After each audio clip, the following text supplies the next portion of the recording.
Welcome, welcome, welcome, one and all, to yet another episode of Whick TV. It's a cross ideological space where we come together to talk about issues both political and cultural, from the silly to the serious. Today we have had this week we've had a political assassination in America. Charlie Kirk was shot in the neck at a Turning Point USA event where he was on a college campus, where a gunman who just was captured today killed him. This has caused a lot of discussion on where we are at as a country when it comes to political violence, and there's a huge uproar on the right, with many calling for blood, for war, civil war, all sorts of things, and there are many on the left who have been celebrating this as well. We're going to talk about today how, or if we even should, turn the temperature down, what is causing all this political violence, and maybe how to fix it. Again, we got two more guests coming, and they'll be here hopefully soon. But first, I want to give the mic to Gen Z attorney. Tell us who you are, what you do, what are your thoughts on all this. Go ahead, sir. Yes, sir. Well, I appreciate you for having me on. I was just telling Wick before we started. It feels a little bit like I'm in a Rocky movie or a Creed movie, where I had my first debate panel literally 2 days ago, and it is your welcome fight, and now it's time to fight the champ. So excited for that. Appreciate the opportunity. I guess the first off, for who I am, greetings and salutations. My name's Scotty Obe, aka Gen Z attorney. Currently a former prosecutor in North Carolina, currently work in private practice doing criminal defense, as well as really any type of civil litigation that comes in the door. So really just a little bit of everything. So even though that's my area of practice, I have a personal interest kind of for a while since getting into the law and the constitutional law stuff. So try to stay as up to date as I can on Supreme Court decisions and various facets of that. So a little bit about who I am. Obviously, been aware of Mr. Destiny for a while, and actually kind of been the go-to voice of when I want to get a well-reasoned, well-educated left-wing opinion. I think starting back in the Manosphere arc, the Red Pill arc, and So as far as the situation itself, obviously I'm a right-leaning person. I'm trying to make the reasonable right be a thing again. That's my calling card, and I will extend as many olive branches as is necessary, even if that means beating you over the head with the olive branch, and hopefully to get to some sort of common ground. I don't know. Regarding the situation itself, I feel like we're going to get into that, so I think I'll hold off for now and let the other folks do their bit. Okay, well, thank you for being here. I'm sure we will get into it. Tali, now that you're here, what are your thoughts? Okay, sorry for the delay. My thoughts are that extreme polarization in this country has obviously led us to a very shitty place.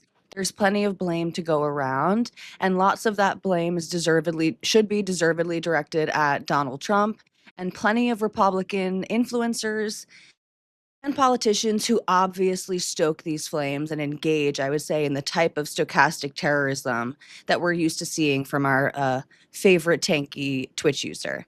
However, to me, this is not the same as gerrymandering or making edgy jokes where you have to meet what the other side is doing in order to still be in the game. I don't see how the left or liberals lose by not playing just as dirty in this type of game. I don't see how the left or liberal loses if they decide to turn down the rhetoric.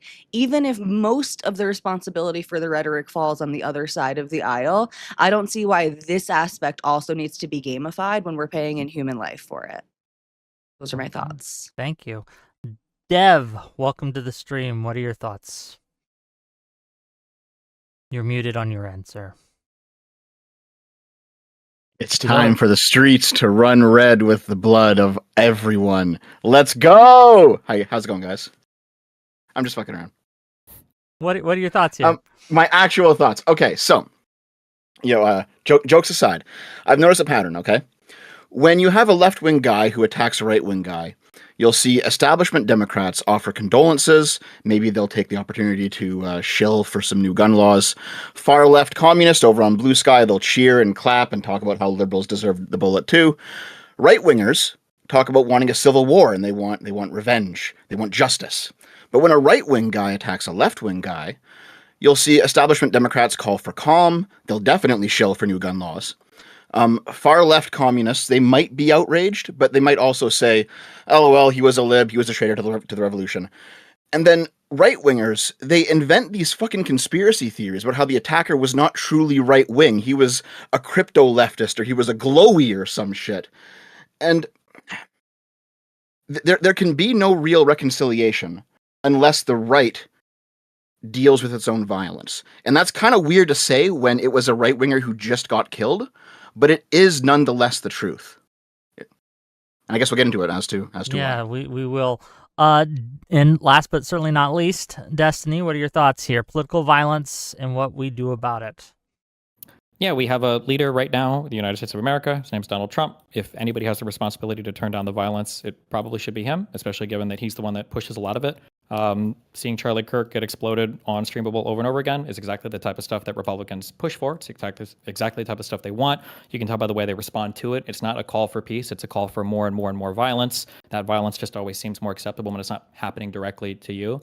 If you have two people standing in front of a piece of paper doused in kerosene and both of them have a match, one person extinguishing their match is not going to prevent the paper from catching on fire. This weird game of saying the left needs to turn it down over and over and over again. We're like a decade into this insanity.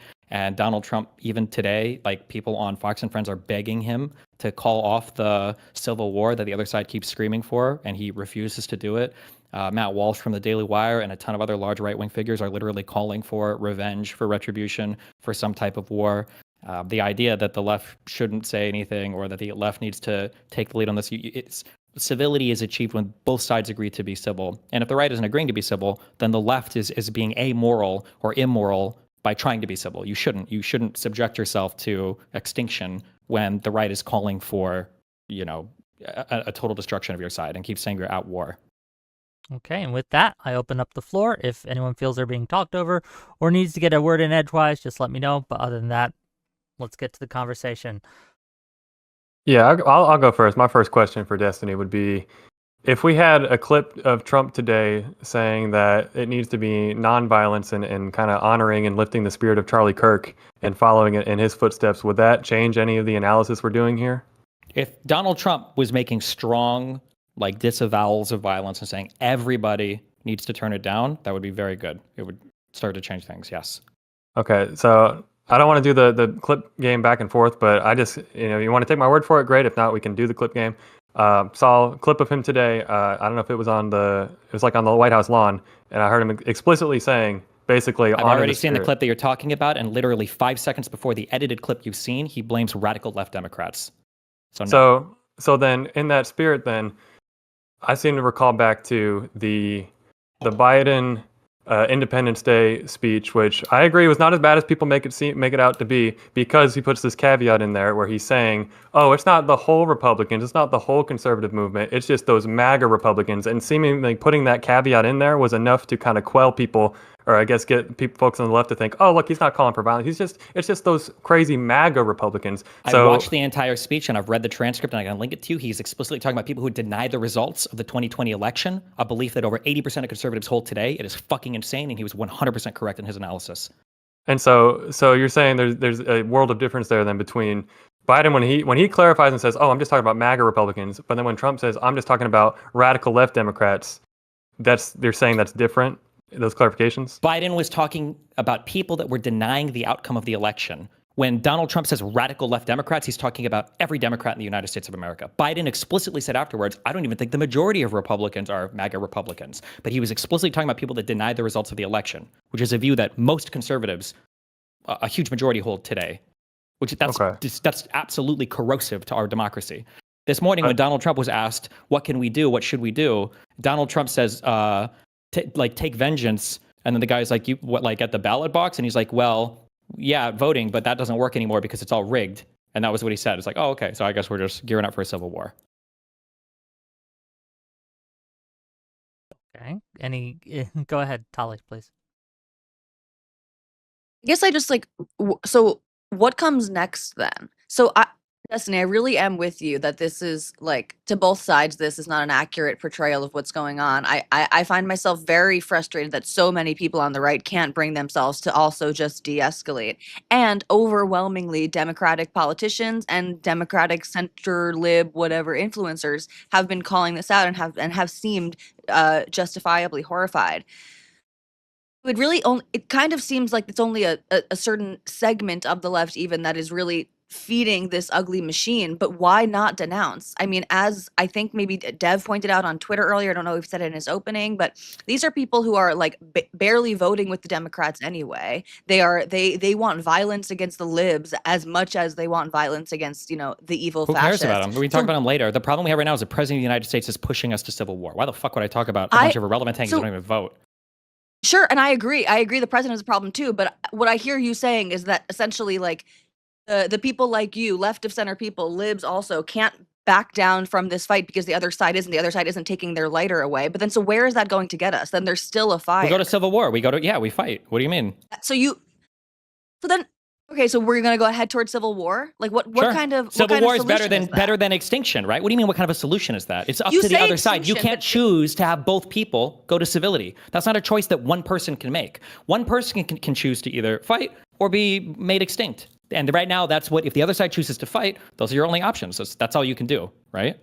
But you say made extinct, okay, but so you're leaving out the again, we're doing it's bizarre the analogies we're making here because we're kind of talking about rhetoric online and then we're also talking about actual violence in real life. But obviously, What do you there's think? a whole Wait. What do you mean we're talking about rhetoric versus actual violence? What do you think politics because what I'm saying is? when you say I'm not trying to say that these things are entirely separate, but when you say we're facing facing possible extinction, do you mean that in a literal sense?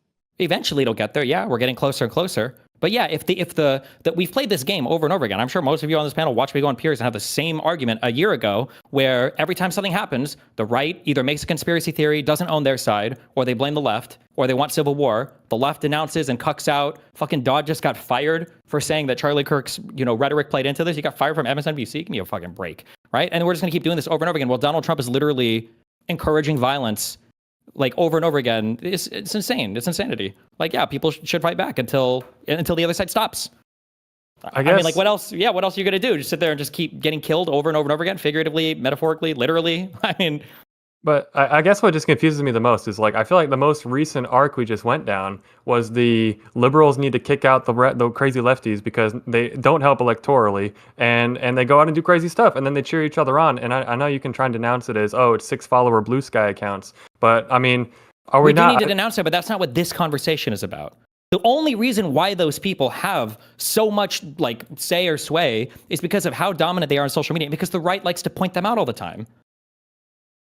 Yeah, I mean, that's certainly, you can look at the political strategy of doing that. It is effective because when we can all agree, and it's anger is what sells and whatnot. But I feel like it's anger that sells the Republican Party. The Republican Party is driven by spite and vitriol and hatred more today than at any point in my lifetime. It's just not even close to what it used to be like. Could you imagine Donald Trump being the president after like fucking 9/11 or something? Or like he's incapable. He's not effective as a leader. He's incapable of leading. Every conversation you have with a conservative is constantly saying, well, he's funny, LOL, the jokes are cool, who cares what he says? Like, he's not a good leader. This is what the conservatives have wanted the entire time. But I guess that's what I'm just trying to get towards. And like, I think we can all agree, right? It's when we look at these crazy individuals, and yes, it's anonymous 6-follower accounts on Blue Sky, but it's also non-anonymous larger accounts. I can pull. I was screenshotting them today just to see if we need to go through them. Just pretty much everyone I saw where it's 500,000, million plus, and not just Hassan. It's other. I don't know how these people get their followings, but dishing out the same kind of rhetoric and cheering each other on. And so if that's the crowd, I think that's the crowd that we should all agree is like a crowd that deserves no place in the political process. We all agree with that. They don't have a place in the political process. They're not in Congress. They're disavowed by all of our leadership. They don't exist except for in the Twitter retweets of conservatives that are trying to make them a bigger deal than they are.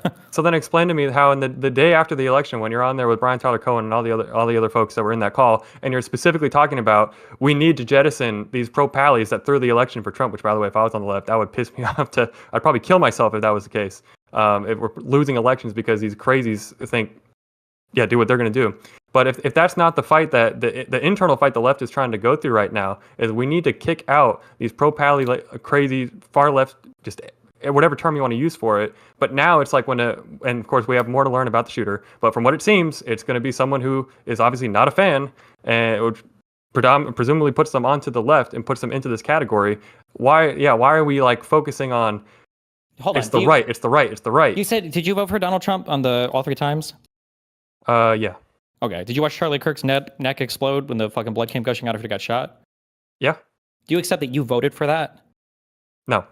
Okay, then you're fucking delusional. There's no reason to have this conversation. Because I don't know why. Why are we talking about the radical left right now when the president of the United States, a guy who has done violent rhetoric over and over again, who has pardoned every single person that he can that's involved with violent crime on the right, you voted for this. This is what you wanted. This is what you want. This is what you voted for, and this is where we are now. Why the fuck are we talking about the far left? I don't give a fuck about Hassan of the far left right now. The leader of the United States, the ex-leader of the free world, I don't know what the fuck the United States does right now, will not disavow violence. When the people on Fox and Friends are begging him to disavow, he won't do it. Why the fuck are we talking about tankies?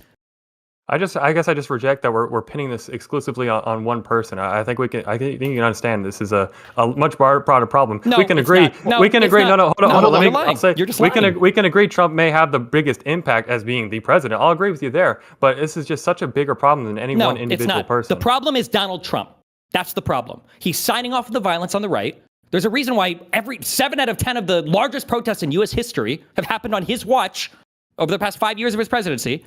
Like, it's not a coincidence. At some point, you have to wake the fuck up and realize that the voting's not a meme, that his rhetoric isn't a joke, that all the memes about invading Chicago and deploying the National Guard and bombing Iran and calling it the Department of War and invading Greenland and Panama, at some point, you have to wake the fuck up and go, fuck. Maybe this shit is actually not a meme. Maybe it's not funny. Maybe I should probably rethink when I'm voting to watch people like Charlie Kirk get fucking assassinated on Streamable. Like, I don't know what it takes to wake you guys up to it. The fact that you want to come here and talk about tankies is just insane to me when your own leader of the United States of America won't just simply say, hey, everybody should stop killing people. Dev, you wanted to say something real quick? Go ahead. Yeah, I just wanted to point out that it's probably easy to look back at 2016 or 2020 and say that this is a recent development of Trump's, but it's really not, right? I looked this up. I looked up the text of this because I wanted to make sure I wasn't just going off my memory. In August of 2016, when he was still running against Hillary, he said, I'll just read it exactly. He said, Hillary wants to essentially abolish the Second Amendment. And by the way, if she gets to pick her judges, there's nothing you can do, folks. Although the Second Amendment people, maybe there is, I don't know. Now that sounds like a veiled call to shoot Hillary if she fucking wins the presidency. So this is something that Trump's been doing for a while. It's not some new thing that he's been radicalized into or the right wing has been radicalized into. This has always been here. It was hidden with memes, and a lot of people fell for it when it was hidden with memes, but it's always been here. So I guess my question then is, if you think that that's the case and that Donald Trump is pushing us to civil war and that we really can't de-escalate, what next? What should we do? Well, it's not going to be a civil war. I disagree with Destiny on that. It's not going to be a civil war. It's going to be more like Italy's Years of Lead. It's going to be more like Ireland's The Troubles, where you're going to have like 10 years, maybe 20 years of sectarian violence that's essentially random, and then things will calm down eventually after basically the revolutionary people age out of the system. Like, whenever you see, like, it happened in Spain, it happened in Portugal, whenever you see countries go through violence like this, you don't really get to de-escalate. You just have to work through it. It fucking sucks, but here you are. Well, heck, it was the 60s and 70s here, right? Yeah, but it wasn't as bad as the Years of Lead in Italy. Not as bad. Oh, yeah, for sure. Go ahead, Tali, please. Am I just hearing a prescription then from you, Dev, also of like essentially accelerationism? Like it's gonna get bad. There's no way to de-escalate. So we're not. Left should it's just accelerating. No. It's not acceleration like we're accelerating it. Donald Trump is accelerating it. There's nothing we can do to stop it. You can't decelerate from one side. Yeah, that's pretty much it. Yeah. So the only option is to fight fire with fire? And hope they stop, yeah. I guess, like, fight in what way do you mean, Destiny? I guess whatever way. I don't know. Whatever way people want to. What do you mean? What do you think is the solution? What do you think would happen if the Democrats were to disavow? Tell me what you think would happen if the Democrats were to disavow, like they've been doing for the past 10 years. Democrats, right? They are disavowing. I guess what's like happened? my problem is, I'm not saying things have gotten better. Obviously, I'm not saying things have gotten better, but I just don't see how like saying, well, if the right's gonna do whatever they want, I guess the left should do whatever they want too. I don't see how that makes anything better. Aren't you? You're a huge like pro-Israel person, right? Yes. Should Israel just lay down all their arms when Hamas invades and let them take over? Why not? Why do they keep contributing to the violence by fighting back? No, because Hamas is making the everyday life of Israeli civilians puts that in jeopardy, right? So if I felt that like literally my life was in jeopardy right now, walking down the streets as a liberal or as a gay person, that might be a different scenario. I don't feel like we're actually there yet. What does it take? What city do you live in? And I don't want to get there. What does When it take, Donald what? Trump is deploying the National Guard to D.C. for crime purposes, when Donald Trump is using the National Guard against governors' consents in California, he's sending the Marines down there. When Donald Trump is deporting people sometimes at random, when he's invoking the Alien Enemies Act, like at what point are you like, maybe this is probably not a good thing. Maybe this is kind of unsafe. I think we can say all of those things are not good things and that they're unsafe, and I don't know why the answer is, again, so we should just be just as violent and disregarding of the Constitution, etc., as the right. I don't know. I don't see why that's the because answer. the alternative is just extinction. That again just feels like just extreme hyperbole to me. What do you mean? What part is extreme hyperbole? Is so Trump, even like what Dev is saying, driving more violence or not? He doesn't think that this is going to end. Yes, he is. His rhetoric is. Trump is driving extreme violence. Trump will never disavow violence on his side. But the opposite of that, he's actually pardoned every single person he could that's been involved in violence on his side, right? Every single person's probably a stretch, but certainly. All the J6ers, at least, and the people that were convicted of seditious conspiracy, and everybody involved in his campaigns that have lied on his behalf and helped. It's not a point that I'm trying to fight. Okay, so he's done that. He continues to signal to people that violence is okay. He's talked about using the military to go to cities, whether the governors or the mayors like it or not. Like at what point do we wait for the soldiers to start shooting and they're like, wow, guys, I think maybe telling people to bring the temperature down, maybe that wasn't enough. So then if we're at the point though where it's extinction, it's fight or extinction that you're saying this is the left, the only two options on the left right now, I guess just direct question, is someone justified in killing Donald Trump? We're not gonna do I'm not Fed posting right here. We're not doing that. But if we were on a different platform, maybe we could do a little bit of, I already got 20 FBI agents. I already got 20 FBI agents just watching all my shit all the time, so.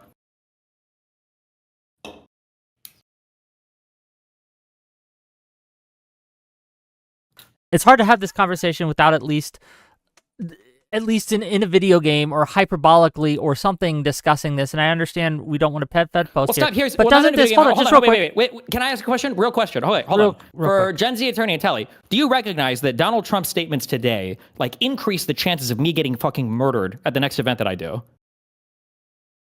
Are we saying based on his Donald Trump today was I don't know asked to what- disavow. He was asked on multiple times on Fox and Friends. They asked him, "Will you tell people on the right who want revenge that they shouldn't do that?" He wouldn't say no. He said the opposite. He said, "Well, we could fight at the ballot box, but all the voting is rigged." So do you acknowledge that Donald Trump is saying things right now that directly lead to an increased chance of me being in the next video for my next event? Yeah.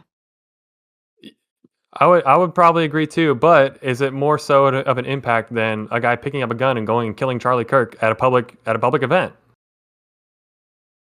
What's more weighing in on that equation?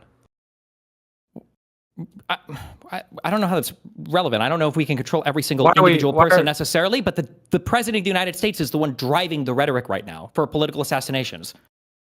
And it's right now 100% purely responsive and reactionary to the fact that someone took a gun and went and killed Charlie Kirk at a public space at a college event. It's not right now. It's been since the quote that Dev had came from, I think that was that before he was even elected? Or was it right after he was elected? Yeah, but to finish. So it was August 2016. August 2016. Okay, so how are you asking me we should turn down the rhetoric when there is a guy on all major media right now who's the president of my country who is saying things that is increasing the likelihood of me getting assassinated? Like, why the Because fuck would I your response to it increases the likelihood that you'll be assassinated as well, right? When you feed no, into I don't the think narrative. so. I think it does. Because you're one of and the let me good explain, ones? if I may. So when you give a reality to a lot of the right-wingers who say the leftists just want to fight us, the left just wants to go to war with us, the left are hunting us, and when you come on stream and you play into that rhetoric and saying, I'm not going to apologize, I'm not going to de-escalate, and you know what? Maybe there is no other option than going to civil war or something. Maybe we got to do what we got to do. What you are doing is you are justifying and you're feeding into their paranoid schizophrenia, basically, and it makes their the paranoid temperature schizophrenia way is higher. Is they have a whole media apparatus that is designed to highlight insane takes on the left. Half the shit that gets clipped of mine and spotlighted is like a 2-second cut from any fucking shit I say. Half the people, forget me, don't even think about me. Look at them trying to clip fucking, the Gen Z attorney guy just did it right here, talking about Biden's speech. These are like the most docile people. When you listen to these people, like, when you listen to the right talk about, I just watched a video of a compilation on Facebook. The right is talking about the violent rhetoric of Chuck Schumer, of Kamala Harris, of Joe Biden. These are like the most, are you serious? These are the go-tos? Because they're saying things like, our nation is in chaos. Give me a fucking break. Like, these motherfuckers will find anything they can to spotlight to try to make it seem like there's some genocidal intent on the left. And then meanwhile, the left has to disavow over and over and over and over and over again, and the president does nothing. So fuck it. Didn't John Roberts have to come out and explicitly call out Chuck Schumer by name for his comments directed at the Supreme Court? Like 5 years ago? I don't know. What was his comment? What did he say about it? It was something about like the Supreme Court will weep the whirlwind, something like that. We could get the direct quote if someone wants to get it. But John Roberts is like the most tries to be neutral, fair to everybody, processes everything guy. There's a lot of people on the right hate the way he is chief justice over the court. For him to come out and expressly condemn the Senate, I think at the time Senate Majority Leader, for his commentary, because Chuck Schumer said that the Supreme Court would reap the whirlwind? I'll get the quote. I guess while he's getting the quote, give it to Dev. Go ahead, please. Yeah. He said, I want to tell you, is it Gorsh? I don't know. Gorsuch. I want to tell you, Kavanaugh, you have released the whirlwind, you will pay the price. You don't know you won't know what hit you if you go forward with these awful decisions. That's what he said. Okay. And John Roberts said if that's our standard for violent rhetoric, do you acknowledge, honestly, that on the conservative side, I could find that 1,000 times over?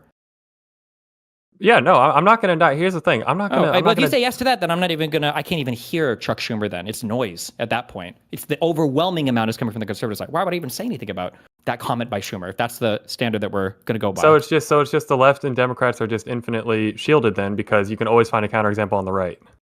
They're not infinitely shielded. It's just not relevant to the overall conversation. What did Schumer say the day after? Quote, I should not have used the words I used yesterday. They did not come out the way I intended to. Can you find me a single example of Donald Trump apologizing for anything he has said that ratchets up the violent rhetoric ever? One example ever. I can't put Donald Trump, but the example I keep hearing brought up is the Minnesota state lawmakers, and how the main person that was making jokes was Mike Lee, senator from Utah. And Donald Trump said disgusting comments as well, yeah? About Mike Walls, though, or Tim Walls, right? In regards to the Senate shooting, yeah.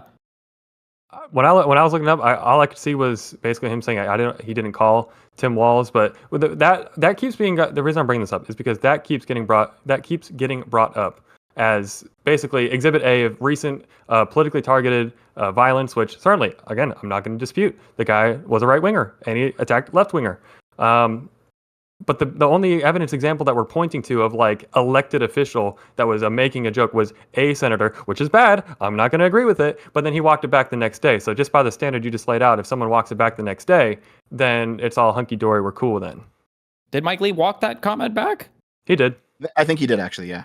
Okay. He might have walked that comment back. But I would argue that Schumer and Mike Lee's comments were far different. Do you think that Schumer had a like malicious or violent intent when he said you'll pay for this or whatever?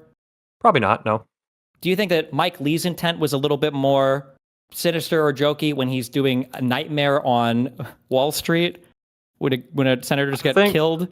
I think I'm not if saying that he's necessarily advocating for violence, but I think him trying to turn it into an attack on Tim Walz was certainly ill-advised. I don't see if there's a joke I missed where he was directly making fun of the victims.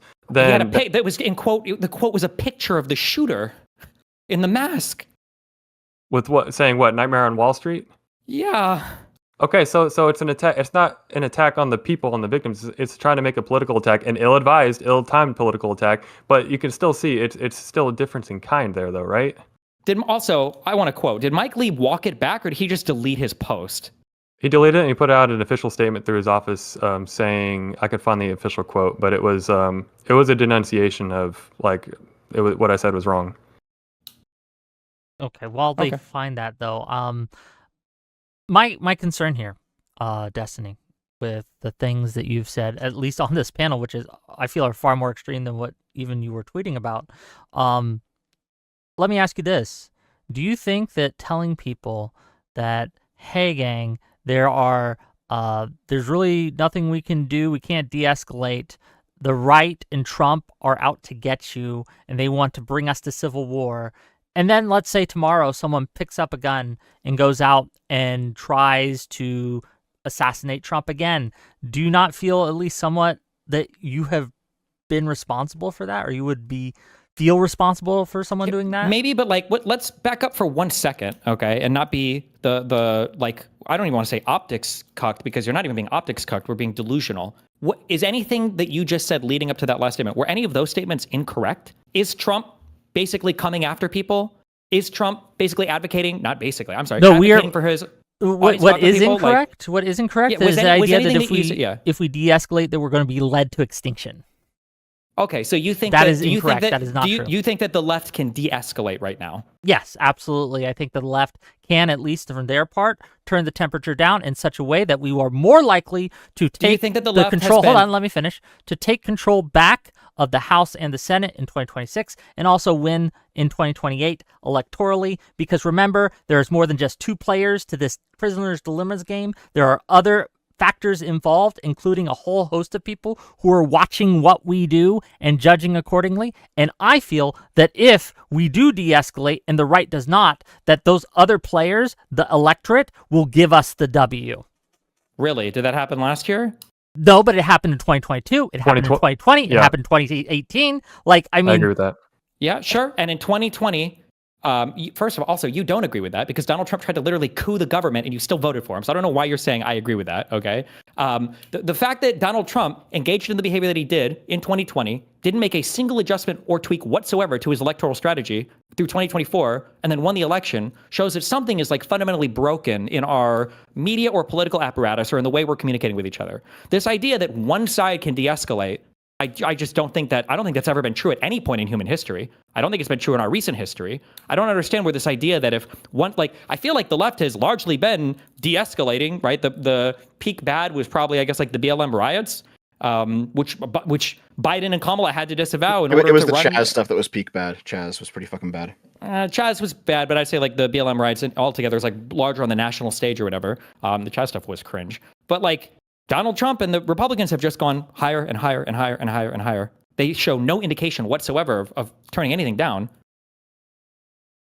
Every single right-leaning piece of violence gets blamed on the left anyway. So if they keep ratcheting it up and more right-wing violence happens, they're just going to say it was caused by a leftist regardless. Yep. I mean, whenever I talk to my right-wing friends who are solidly in the right-wing bubble, people who are decent, that if you broke them out of that media sphere, they would, the scales would fall from their eyes, but they're still in it. Whenever I talk to them, their view is always that, oh, it was actually a leftist who did that last attack. It was actually a leftist who did that. It's actually the deep state. It's a glowy. And it's well, even if the left stopped doing violence, they'd be blamed for the violence anyway.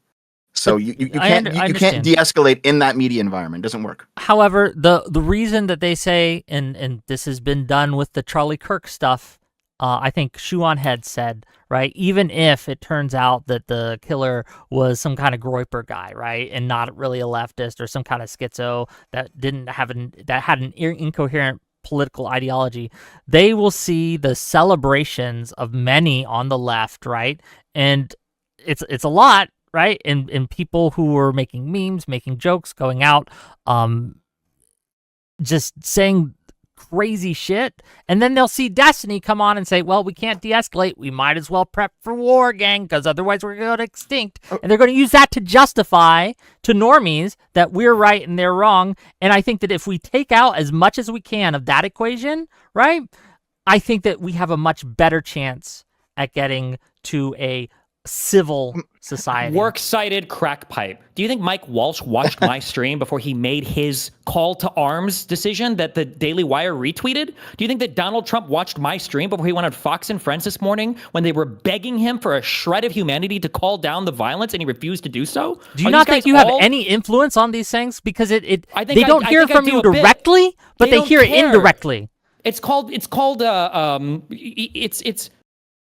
for the lawyer guy here, we call it pretextual. They have the conclusion that they want, and they will find anybody to justify it. They want violence, and they're going to say the left is causing violence. If it's not me, they'll find some random Twitter account. If it's not some random Twitter account, they'll find some random Blue Sky account. They do this even with irrelevant shit. What was the Sydney Sweeney shit where all the right-leaning people were like, oh my God, the left is freaking out about this. And meanwhile, no one on the left even fucking cared. They could fabricate whatever issue they want. Today, I just learned that it was apparently 25 million illegal immigrants that came in when I thought it was 20 or 15 and 10. And who knows what the investment is up to now. And now the stock market matters, and it didn't matter before when it was going down. Like every single thing that conservatives are doing are just putting this false reality in front of the eyes of their constituents. And you're saying, well, if we just turn the temperature down, these guys can't even perceive a temperature. How could we turn it down? How would that even matter? It hasn't helped at all so far. Because I'm not trying to appeal to those crazies. I'm trying to appeal to the normie electorate, which does make judgments based on these things, based on the signal to noise ratio, right? When the signal to noise ratio is mostly noise, then a lot of them just disregard it. I don't think the Sydney Sweeney thing had a big effect on the normies. The crazies are about half the country right now.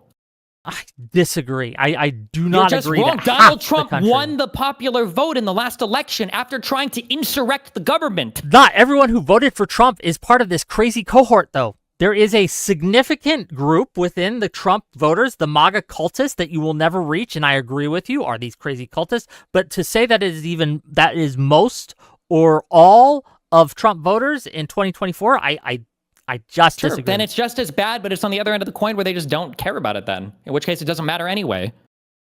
It's not that they don't care. It's that they care also about what the left is doing. And I agree with you that that has been misrepresented to them. They don't care about what the left is doing. They care about the right is saying the left is doing. Please correct yourself. Nobody here is going to... You're not fighting left lawmakers that are doing shit like this. Like, simultaneously, I swear to God, I've probably heard you make these same complaints on these platforms where people are like, what's wrong with the left? They're feckless. They don't do anything. They're politically ineffective. They won't stand up. All they do is they hold up signs in Congress. And then the next day, when Donald Trump, the Republicans, say something different, it's like, oh my God, the left is calling for violence everywhere. They're crazy. They're doing the most unhinged shit ever. And then tomorrow it's going to be, man, the left is so weak and losers. They don't fucking do anything ever. Like, it's whatever the Republicans tell us we're supposed to feel about the left that day is what we end up feeling about the left that day. Why don't we look at what the actual thought leaders, what the actual elected politicians say and do, rather than what Twitter is telling us?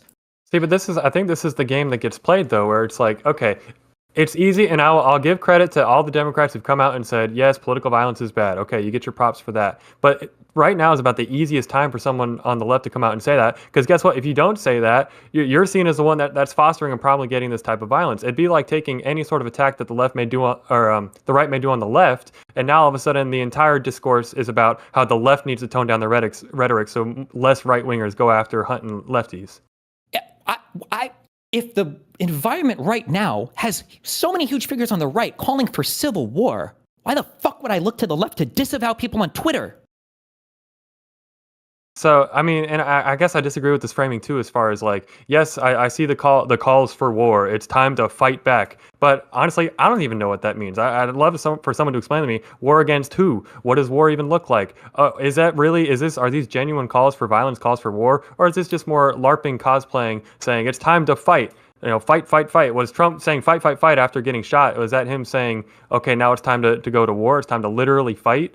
I just, without identifying, we're getting into some legal ideas here, without identifying with specificity who's being referred to, who's being talked about. I'm sure you're familiar, the incitement test in Brandenburg. It's without being able to specifically define a specific call to action with imminence as well. Imminence that this person needs to be fought, needs to be thrown out, XYZ needs to be done to them. There's so many elements at play here that are at play for a reason in a court of law because they matter if we're going to try and prove this stuff, but we're just kind of playing real fast and loose with, okay, if someone says it's time to go to war against far left, communist, radical lefts.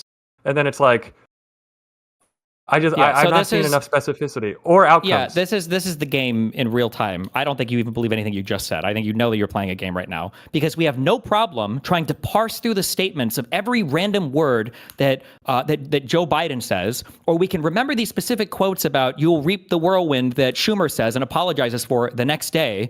But now, when it comes time for people like Mike Walsh to say, "We're done talking. We're done. We tried polite discourse and it didn't work." Matt Walsh. And now we're gonna fight. Now we have no idea what that means. Now it's, well, who knows? These are vague calls, and hold on. What elected position does Matt Walsh hold? He's one of the largest alternative media figures on the right. Okay, but you are one of the largest media figures on the left. You are. I'm an alternative media figure, number one. Number two, you just said Matt Walsh was an alternative media figure too. Sure, I don't have a direct connection to the president like the fucking Daily Wire does. Do you think I'm endorsed by the DNC or by the Democrats? But number two, here's a key difference, because if you wanted to make this equivalent, that's fine. The difference between me and Walsh right now is I would say, hey, if we should turn down the temperature, I 100% would disavow both sides. He will never say that. Do you acknowledge that? That he will never admit that there is any violence on his side that needs to be toned down. Yeah, and that's why he's a liar, and we shouldn't base our behavior on how he behaves. We shouldn't take our morals from Matt fucking Walsh. You don't base your behavior on how he... if somebody kills somebody in self-defense, is that basing your behavior on how the other person we're not talking about physically violent actions. We just watched the guy get assassinated. What do you mean we're not talking about physical violence? Are you calling for physical violence? I don't think you are. I'm saying that it's not the same when you're responding to another person. I'm responding to the Republicans. That's not the same as... Who has done physical violence to you that you are responding to? To me, I guess... I hope that I survive my assassination attempt so I can come back and go, look, Whick, I told you. I will hold your hand as you bleed out, and I will say, you were right, Destiny. You were right all along, and that will be the last word you hear. This is not. This can't be a serious response. Of course, that was not a serious response. I was joking, but what I am not joking about, what I am serious about, is that this idea, right, that the rhetoric is going to ultimately lead to some kind of physical altercation between the right and the left is something that the right is pushing hard right now, because accelerationists on the right are pushing hard right now, and it seems to be you're playing along. You are helping them do it. Was the North helping the South when they wanted to go along with secession and the Civil War? No, but we are not in a situation we are at civil war. We are not there. Not yet! But the president is deploying the military to cities and tweeting memes about it. So that's what civil is that? war, It's not a comment. Definitionally, yes. What do you mean? The president of the United States taking the military and using it for law enforcement measures against radical leftist Democrat mayors? That is definitionally civil war. When you're using your military for law enforcement purposes against the will of the governors of those states and the mayors of those cities, yeah. What else would that be? I thought they're not able to work in a law enforcement capacity, and that it's basically a waste of money and resources because they are essentially a deterrent. Even though I think that's true. They're not. They're also not allowed to. They're not allowed to deploy the National Guard without the consent of the governors, but they did it in California anyway. That seems to be a question that the courts need to adjudicate, and I don't think that's the solution. Oh my God, the courts need to adjudicate. We need to have the courts ask the question of whether or not the fact that you would even say that that we need to wait for the courts to weigh in on whether President Donald Trump can send the military to the states to do law enforcement. Like, what? How do you have so much credit for this guy? It's fucking crazy to me. I'm saying in order to fight back on that note. Is what I'm saying. I'm not saying. No, the fact that that's even a normal question is unhinged. It's like watching Trump rape a 9-year-old girl and say we need to find out if those were tears of joy before we find out if something wrong was done. This is an unhinged statement. That's a crazy statement to make. I don't see how those things are analogous at all. Because you're asking me, do I need to wait for the Supreme Court to tell me if the president of the United States posting memes about sending the military to do law enforcement in Chicago is a bad thing? No, I didn't say anything about the memes. I'm talking about the actual specific action, a way to counter that, as opposed to saying, well, fuck yeah, it is civil war. So if Trump's going to send in the National Guard, then we got to send in our crazies. A way to counter that is to actually try to work within the system that we have. That yes, Trump and people on the right are trying to deteriorate. I agree. Work how within the system that he's already shown a flagrant disregard for? He doesn't play in the system. Like Whick said, work to appeal to the normies who don't want to see this type of violence and who do not want civil war, and work to get elected. The election will be coming up in a year's time.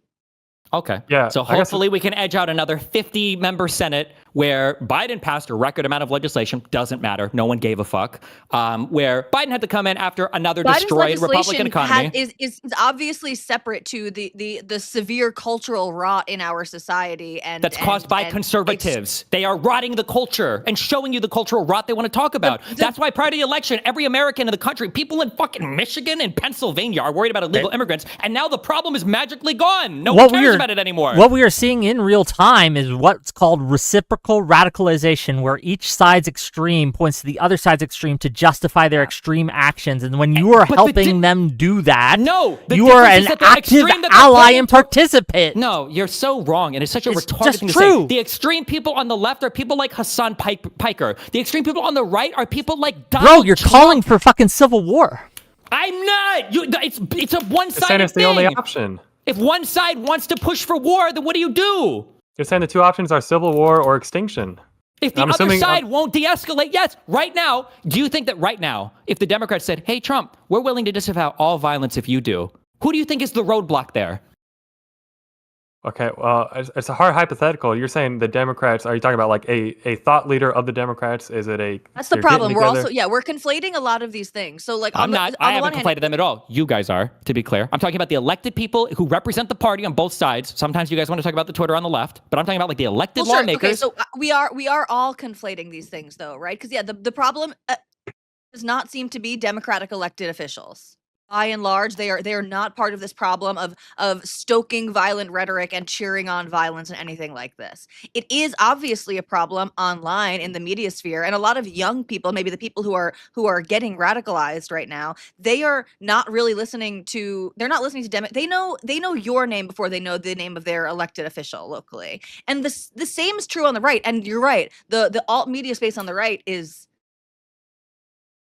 worse than Trump's rhetoric, frankly, but by a large magnitude. And so we do need to worry about what the online cultures look like, or what the non-elected official culture in this country looks like, because there is severe radical polarization going on between citizens. And you can say that the most jarring and explicit stuff is coming from the right, and I'll agree with you that it's coming from more mainstream right than mainstream left, but it does come from the left, and people are not just reacting to nothing, even if they are overreacting, even if they are painting with a huge brush, which yes, the right is one to do, to call everyone on the left, including all of the liberals and the moderates and everything. Well, they use liberal as the derogatory word, but yes, they are painting with too broad a brush. But it almost feels like you're saying, well, I guess we should just prove them right. Tali, that's not proving anybody right to act in a defensive manner against a side that is calling for the eradication of your political movement in the United States. A defensive manner doesn't seem to be what you're calling for. Number one, that's literally where we're at this point, okay? Number one.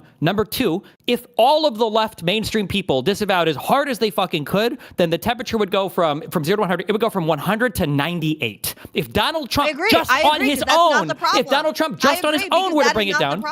Sure. Okay, so hold on. Let me contend with this. I agree. If Donald Trump just on his own were to bring down the rhetoric, it would have more of an impact than elected Democratic officials bringing down the rhetoric. And everyone in the mainstream media on the left? Sure. Okay. Sure. The problem really is with our online culture and the alt media and all of this stuff, in my humble opinion. So I agree. Donald Trump completely changing his tune would bring the rhetoric down more than public elected officials or the mainstream media on the left bringing down their temperature. But I think, and this is not a testament to the right, unfortunately, but a lot of the extremist right, for lack of better terms, they don't give a shit about Trump at this point. Like they kind of virtue signal towards him because that's kind of part of their base, and they know that that's like how they got into this sphere and that's how they gained their prominence. But a lot of the actual scary right is already beyond Trump. A lot of them are. But those people they're a small percentage of people. MAGA is a huge percentage. I don't think they're irrelevant. No, I don't think they're irrelevant at all. They're irrelevant compared to Donald Trump. There will always be radicals. I don't care about groypers or neo-Nazis or whatever. MAGA is the issue. On J6, that was MAGA. That wasn't groypers. That was MAGA. That was Donald Trump and the Republican Party. Stephen Miller is the deputy chief of staff of the White House, is trying to say that the entire Democratic Party should be labeled a domestic terrorist organization. This is not a problem with neo-Nazis or the extremists on the right and left. That's not. It's evil. It's Donald Trump and his administration and the Republican Party. Okay, so Right. They're not just a fringe. And I heard you talking about this the other day, and this is also true, that the more extremists on the right have gained more prominence. They've sort of infiltrated the moderate wing of the left, for better or for worse. We could perhaps agree that it's for worse. But so in that way, they are connected to MAGA. They have a stronger connection to MAGA than the fringe left has to the No. mainstream MAGA left. is not infiltrated. MAGA is the extremism. MAGA is the cancerous rot. I don't know that that's... Hold on. And Wait, you don't know if that's what? No, wait, follow through on that. You don't know if that's true? I just don't think that's like an accurate analysis of what we're looking at on the right now in the culture. So when Donald Trump calls for people, when Donald Trump himself plays into all of the violent rhetoric, what do we call that?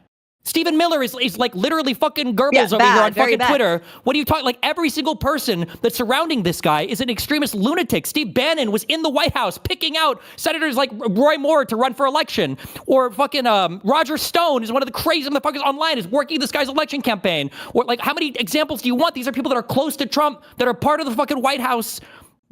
Elon Musk, you talk about like the horribleness of extremist rhetoric online. A lot of this was driven by the fact that Donald Trump didn't want to see people banned from social media anymore. Elon Musk bought X and made it a worse place. This guy was in the White House. He was Trump's right-hand man for fucking 10 months. And he got him to talk about genocide in South Africa against white people. Like, why are you pretending that it's like some crazy small neo-Nazi group infiltrating MAGA? It's not. MAGA is the problem. MAGA is the problem. It is MAGA.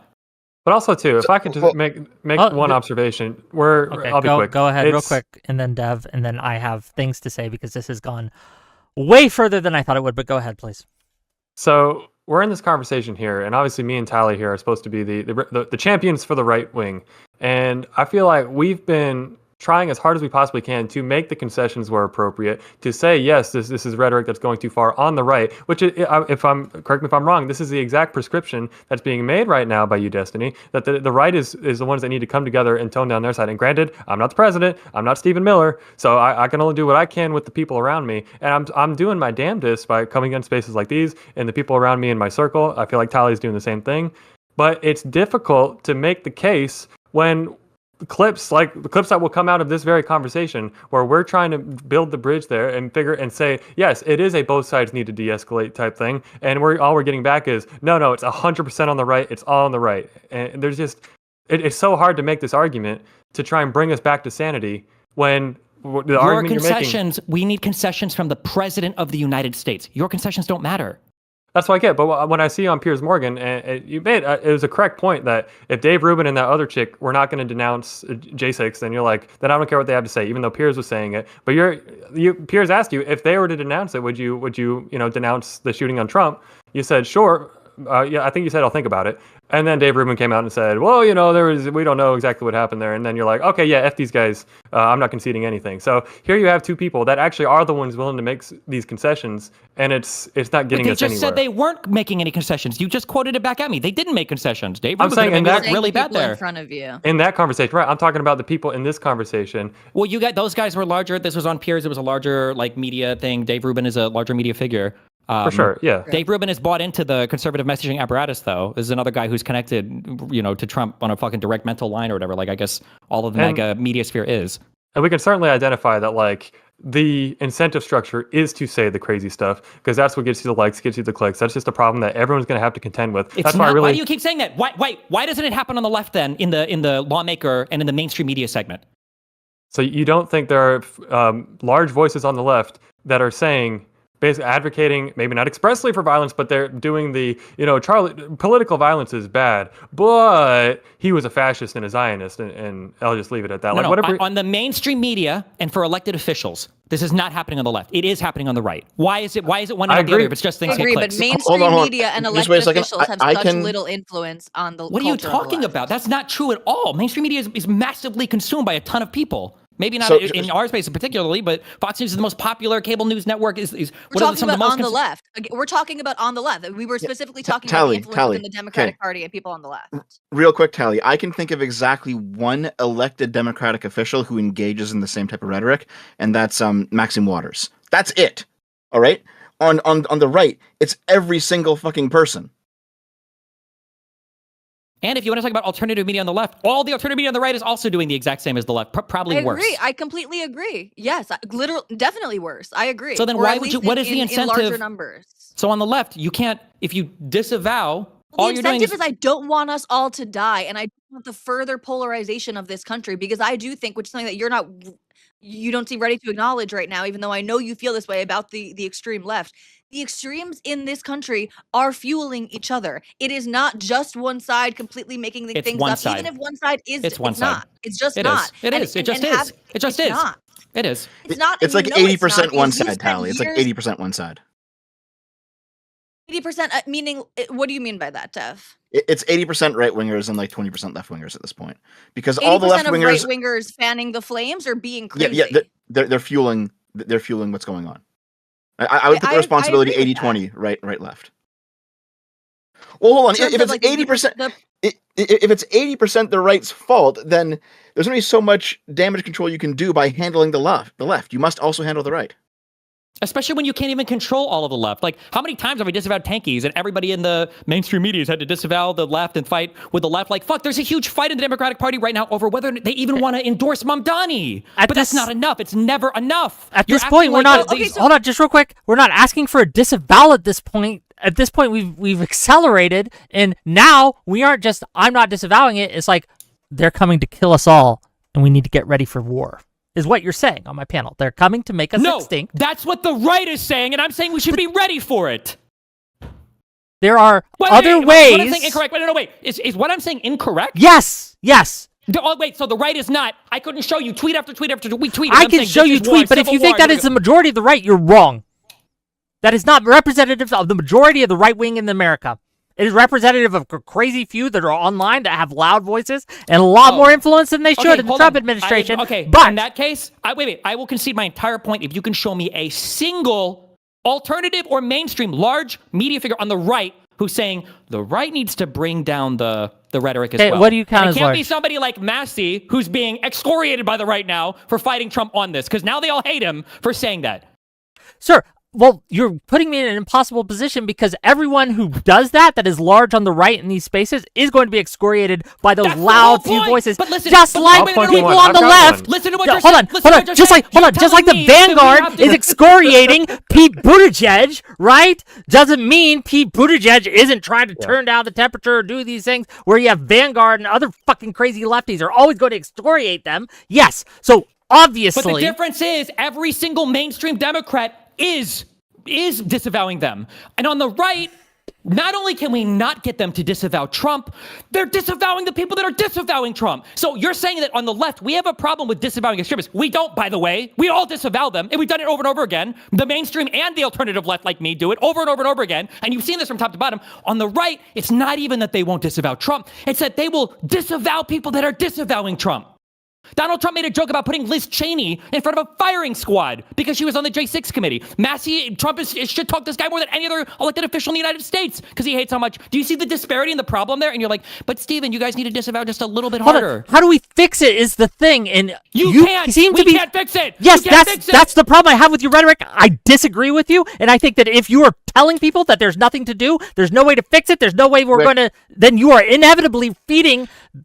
You're feeding into what is inevitably going to happen, but it's not inevitable. That's my whole point. It's not inevitable. There are many off ramps that we can provide. There are many solutions that we can do. Give me one off ramp. What's one off ramp? One off ramp Wick, is. Wick, how do you fix it? I'm trying to explain. Okay, go ahead. Okay, so first of all, you de-escalate, right? You disavow as you have been doing and you keep doing, and then once 2026 comes around, you elect people and representatives. You're going to look. The extremists are going to get punished, right? These people who are calling for these extreme things. Donald Trump got out of almost every single one of his indictments and investigations. He pardoned people convicted of seditious conspiracy for the first time in like 200 years in this They're going to country. lose their seats. Look at That's every fine. candidate. They already stole a Supreme Court pick. They've already stole multiple Supreme Court rulings. They've already indefinitely expanded the power of the president. They've already permanently disbanded USAID. They've already permanently destroyed the Department of Education. They've already permanently ruined the United States standing in the world in terms of our positions with NATO, with the European Union, with trade, with all of our allies. Like, wow, what a punishment. This motherfucker might die in office. What's the punishment? Somebody's going to piss on his grave? Hold on, there's we've more got- than just. There's more than Sorry, just. Go ahead, please. Sorry. I was just saying, and electoral consequences are real. I mean, I'm old enough to remember 2022 when every one of Trump's handpicked candidates went down in flaming defeat. So that was the push right there, right? That was the surge to be more MAGA, to be more extremist, and it was defeated at the ballot box. And so, if you're looking for examples, that and you said earlier, you'll retract all of your points if we can point to any sort of mainstream what did they figure on lose the from right. that? What did they learn, and what did they change after 2022? Well, who ran in 2024? Do we see any Herschel Walkers or Carrie Lakes? Actually, we did see Carrie Lake ran for governor, right? And she got destroyed again. So the consequences are real. It's just... Hold on. Everybody that ran in 2024 was a Trump dick suck sycophant, and Donald Trump himself re-ran in 2024 and won the election. He had to choose. Why did he wait? Do you remember why he chose a different vice president? It's because he almost had his last one fucking killed when he was trying to insurrect the government. So how are you telling me that they had some huge consequences or learned some big lesson in 2022?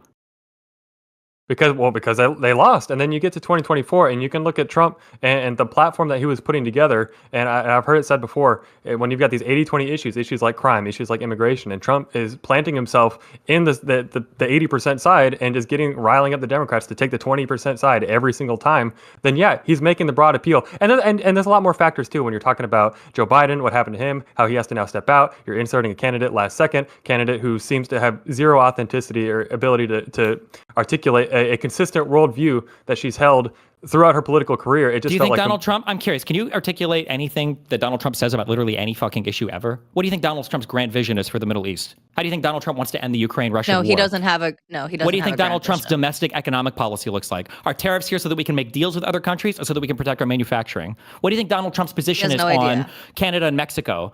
Are they horrible countries that take advantage of us, or was his upgrade to NAFTA, the U.S.-Mexico-Canada trade agreement, the best thing ever? What do you think Donald Trump's position is on China, our number one enemy, that he's constantly undermining our position against by making enemies of every other friendly country in the world? Why are you trying to pretend? Kamala Harris is infinitely more qualified and could articulate any position 1 billion times better than the actual half-dead retard that is sitting in the fucking White House right now. Like, how could you even say that statement?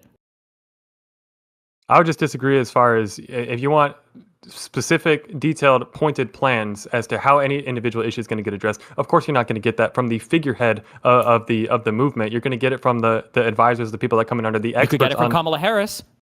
What was something Kamala Harris was expertly articulating? Kamala Harris was grilled on when she went, I think it was on a CNN interview.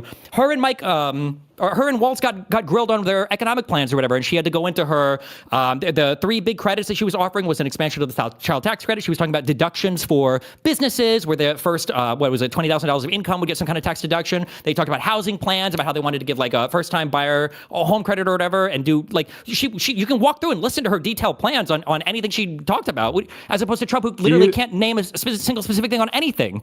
Do you think she could go? Concepts of a plan. That was a Trump joke. Concepts of a plan. Was. But do you think she had any level of substance or depth beyond the 2-sentence summary? We want to do a child tax credit in this different category. Or yes. If she was yes. You think, okay, we had an 2-hour discussion where we can specifically dive into her economic plan. She would just be completely fine. It wasn't just something that, okay, they ask you about your economic plan. Here's your 3 bullet point list you're going to go off of. She was a DA, and then she was an attorney general of California, and then she was a senator of California, and then she was a vice president for 4 years. You don't think she could detail any plan whatsoever? You really think she was just AFK the whole time? Yeah, knowing some politicians, then yes, absolutely. You can get fed your bullet point and talking point. I've seen Mike Pence talk in close, intimate settings while he's running for president in 2024. It was like 3 months apart from each other, and each time he made the exact same speech. And I was kind of shocked at like, oh, I was just expecting at least a little bit more of like a genuine depth of knowledge back and forth, but like to say the exact same words. Okay, hold on. Since you guys think that Joe Biden wasn't running the government and it was the deep state, so that Kamala Harris wasn't the deep state? Who was actually running the government at that point? That's a facetious question. I'm sorry. Do you think that Donald Trump could talk at all about any of his policies for anything ever? Obviously, not to a level that you're gonna consider. No, not to a level. Like, could he even explain? Do you think that Donald Trump, for instance, does he understand that a tariff is an import tax yet, or do you think he still doesn't know that? I would point to, as far as look at the number of long form podcasts he did during the campaign, whether it was Joe Rogan, whether it was Theo Vaughn, and those I've heard from the young people. We say Barron Trump was the one that won the election because he told him, "Hey, Dad, go on these podcasts. You're going to do great. As far as you're going to reach a lot of people." And who didn't go on these podcasts? We had to Call Her Daddy. That was a 45-minute interview on Call Her Daddy from Kamala Harris. Okay, so he went on Joe Rogan's podcast. He was there for 3 hours. I'm curious. Can you name one substantive point that he brought up on that podcast? Well, I didn't watch it. I just know he went on. This is vibe politics. This is all this is. Donald Trump you think he was going in depth on his policies? No, he wasn't. Yes, well, you're right. It was fully vibe politics, and it made him to certain people seem just more relatable. They wanted to see him sitting down talking to someone in a relaxed setting. They obviously weren't. I mean, Joe Rogan's not someone that you go to speak rigorously about policy. And the amount of times I heard people say the Kamala campaign is the campaign of joy. We're just so joyous to be here. You want to talk about vibes politics? Like, that's the definition of we're just going to try and ride the joy vibes all the way through to the finish line. Well, it was joy to present like a better upshot of America of what it looked like versus Trump's message, which was just filled relentlessly of hate, right? I think this is captured in the difference between the DNC and the RNC, where the Democratic convention had a whole bunch of flags and shit in the air, and I think the Trump flags were all like deport all immigrants or whatever. They all had ear tags on, actually. Oh, because the assassination thing? Yeah. Yep. Mike, go ahead, please. Oh, no one? Okay, fair enough. If you're right, Destiny, and I don't think you are, but let's say you are, then what is the best thing that a Democrat should do right now? What are you advocating that a Democrat Your moral obligation is to fight whatever way you can until the other side is ready to go. Are there any limits on that? It's what you match. It's tit for tat. It's tit for tat? You match whatever they're doing? The most successful biological, that's the most successful survival pattern that's ever been discovered in all of computer science and all of evolutionary history. Yes, every other strategy is defeated. Yeah. We can caveat and say in a video game, but I think we know exactly what that means. If it's tit for tat, well, what was the tit that just happened? Which means what is the tat in response? Like, is that not a problem? Wait. Are you implying that you said the solutions go tit for tat, right? Are you implying that I'm worried that Republicans are going to call for violence now? No. Because they've already all done that. What are you talking about? Okay, and I'm saying the tit for tat. We've had the tit, and now you're saying that what has to come next is the tat. And I love tits. Yeah, and that's where we've been for 10 years since 2016. Is the back and forth. Yeah, and the other side is unwilling to return to civility.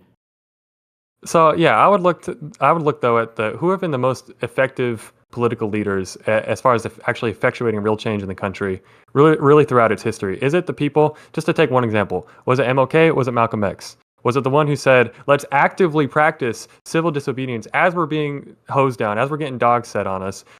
We're going to remain unerringly peaceful in the face of this horrific violence because that is what's going to garner sympathy and win people to our side and persuade hearts and minds. Was it that guy who got massive legislation passed? Or was it the guy saying, no, actually, they've oppressed us, they've shot us, they've killed us, they've lynched us. It's time to take up arms and defend ourselves, which is the mentality that you're taking MLK's attachment to nonviolence was a strategy that was effective because people could accurately perceive that one side was attacking the other. Right now, you have an entire media apparatus that is lying to the entire country about who's committing the violence, about who's radicalizing everybody. They are unable to perceive what's actually happening. That's the issue. Again, over 80% of conservatives right now don't even believe in the results of the 2020 election.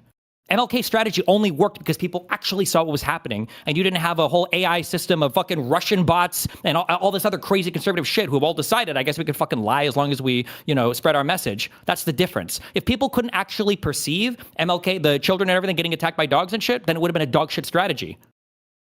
Here, Gen Z, let me put it this way, okay? Pacifism only works as a tactic if your opponents actually have a moral compass, right? Like, Gandhi worked against the British Empire. He would not have worked against the German Empire because there's a difference in how these two enemies operate. You cannot simply lie down and let your opponents destroy you and hope that your suffering moves their hearts. Not if their hearts aren't going to be moved.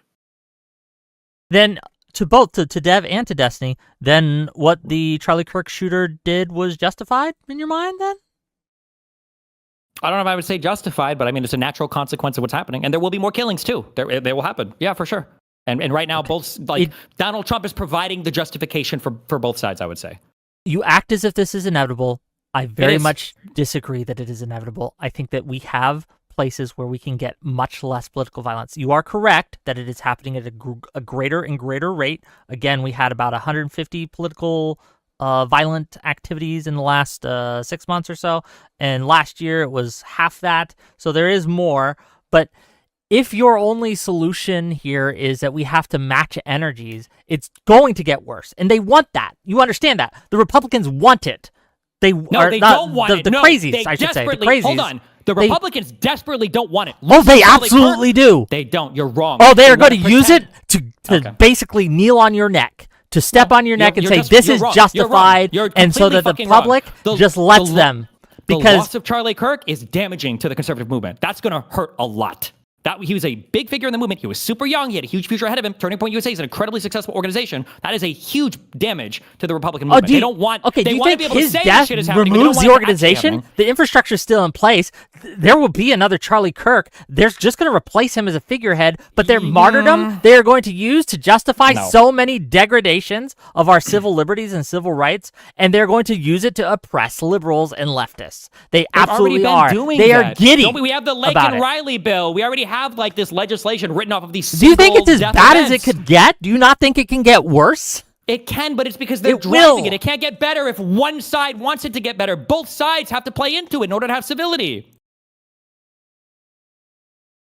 I feel like we're just rehashing the same arguments as making a comparison here as Israel-Palestine. And I think I've heard you say, Destiny, that it somehow finds a way that everything makes its way back to the Israel-Palestine conflict here. But if the solution here is that basically you're arguing the same way the pro-Pallies argue, that the Palestinians are getting endlessly victimized over and over and over again, and therefore the only thing that they think they can do is fight back. But then I believe your argument is, okay, then let them continue to fight back and they'll just get annihilated. Instead of maybe trying to work towards the solution and figure out where we're going to go. Am I wrong? Is that not an apt comparison? I make the exact same argument for Israel-Palestine. My exact argument for Israel-Palestine is that the international meddling in the affair is cancerous because both sides are permanently incentivized to fight. If you were an Israeli, you would be stupid to give any ground to Palestinians because all you can do is just keep fighting them, keep blowing them up, keep killing their leaders, and keep expanding into the West Bank. That's what they've been doing. That's why they annex East Jerusalem. They're splitting it up even more. They're moving settlements out more. Why would you give up if you were an Israeli? And if you were a Palestinian, well, if the entire international community is supporting you, if they're calling it a genocide, they're calling it apartheid, they're all saying that it's unjust, why would you give up fighting as a Palestinian? Both sides in that conflict are also, yes, permanently incentivized to fight each other. And so they just spiral into destruction instead of actually trying to work and figure out a solution that's actually going to be sustainable long term. Well, you keep saying sustainable long term. It will be sustainable long term just for one people. Just one side, yeah. Exactly. That's the issue. Right now, Republicans, every single large leader on the right, alternative media, mainstream media, lawmakers, and the President of the United States are saying that this is a war between good and evil. They want to succeed, but they just want one side to succeed. But the left is saying that too. They're just largely removing the word war. They're still talking about things in terms of good and evil and existential threats to the lives of Americans in a way that I think is overblown. That's fine, but that's because you just don't know anything about what's going on in the political system. Millions will die because of USAID. Can you admit that? Hold on, wait. Can you admit that millions will die as a result of the disassemblement of USAID? I'm talking about Gen Z attorney he just lied. He said they said millions will die. Millions are going to die. Was it 14, 15 million? If you want to, right? It's 14. It's 14.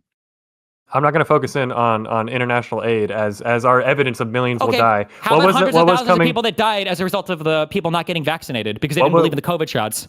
What was on the lips of the guy who went and did the congressional baseball shooting? If not, millions will die based on the Republican healthcare plan, so I need to kill all the Republican leadership. When you're saying millions will die because of Republican policy, domestic policy, that's kind of a problem.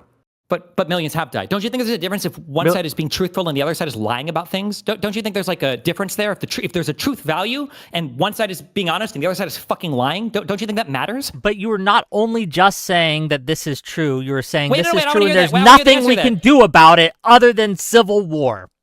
If the other side doesn't want to do anything but fight, you have two options. You either get genocided or you go to war. Yeah, we what have do you do if the other side elections wants in to this fight? country. There are other ways to Maybe. 14 resolve million this. people that you're talking, the 14 million deaths that you're talking about is not a genocide in the United States of America, right? This is people abroad, and we can all disagree Sure. with it if we all do on this stage, right? But that is these are conversations about values and foreign aid and things like this, which is separate from talking about literal death in America, which is the topic of conversation here today.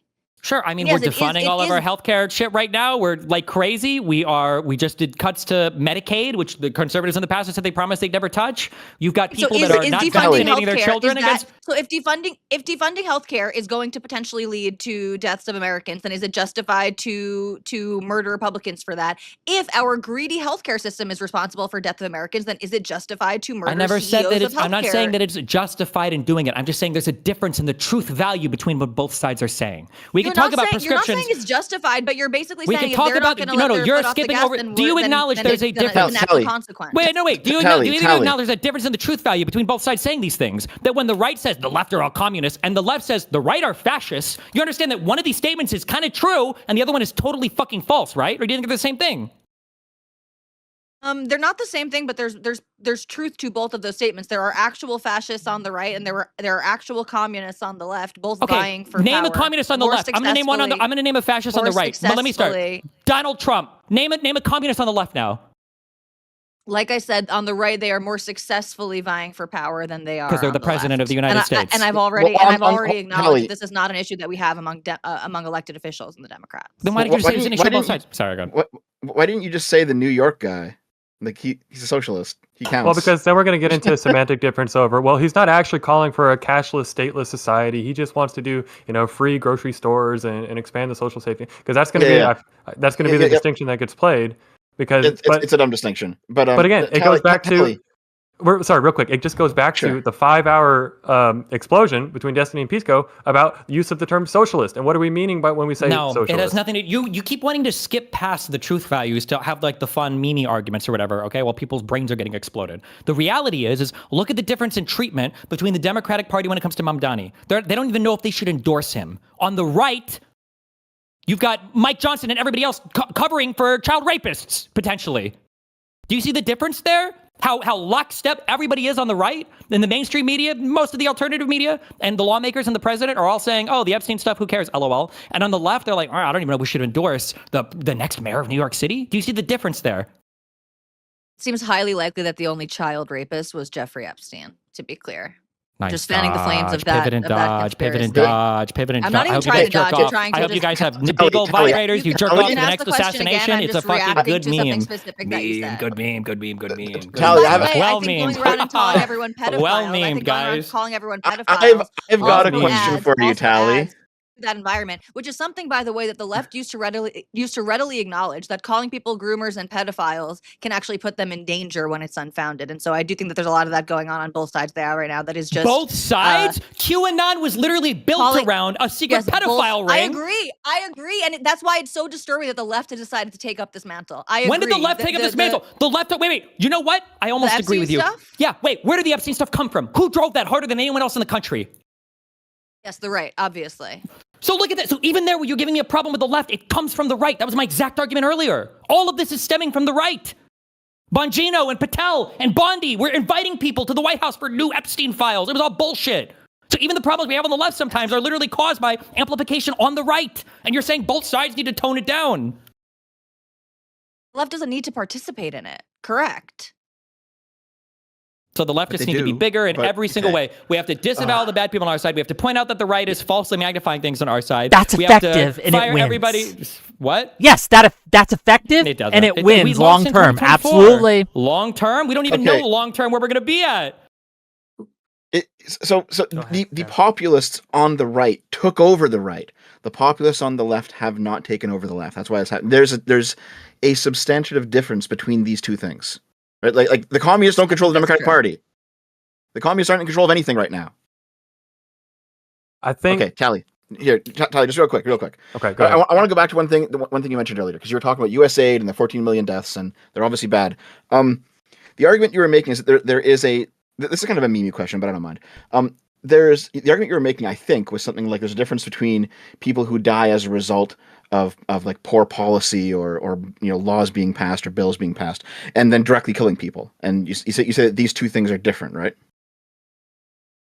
They're different. I'm also trying to make a distinction between like violence in our country and like taking away resources that were improving the status in other countries. I see these as characteristically different things. I'm not saying that the other things don't matter, but yes, it's different from the problem that I'm here to talk about, at least.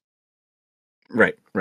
Would you agree with that, Gen Z? Going out with a gun to snipe someone is different from saying, I believe that our country, and even if you think that all these people are full of shit who make this argument, saying that I believe that our country's in debt and that our money should not be spent assisting foreign countries who have not seemed to be able to take the help and run with it, but rather they seem dependent on the help. You can disagree with that, and that still seems to me characteristically different from sniping someone.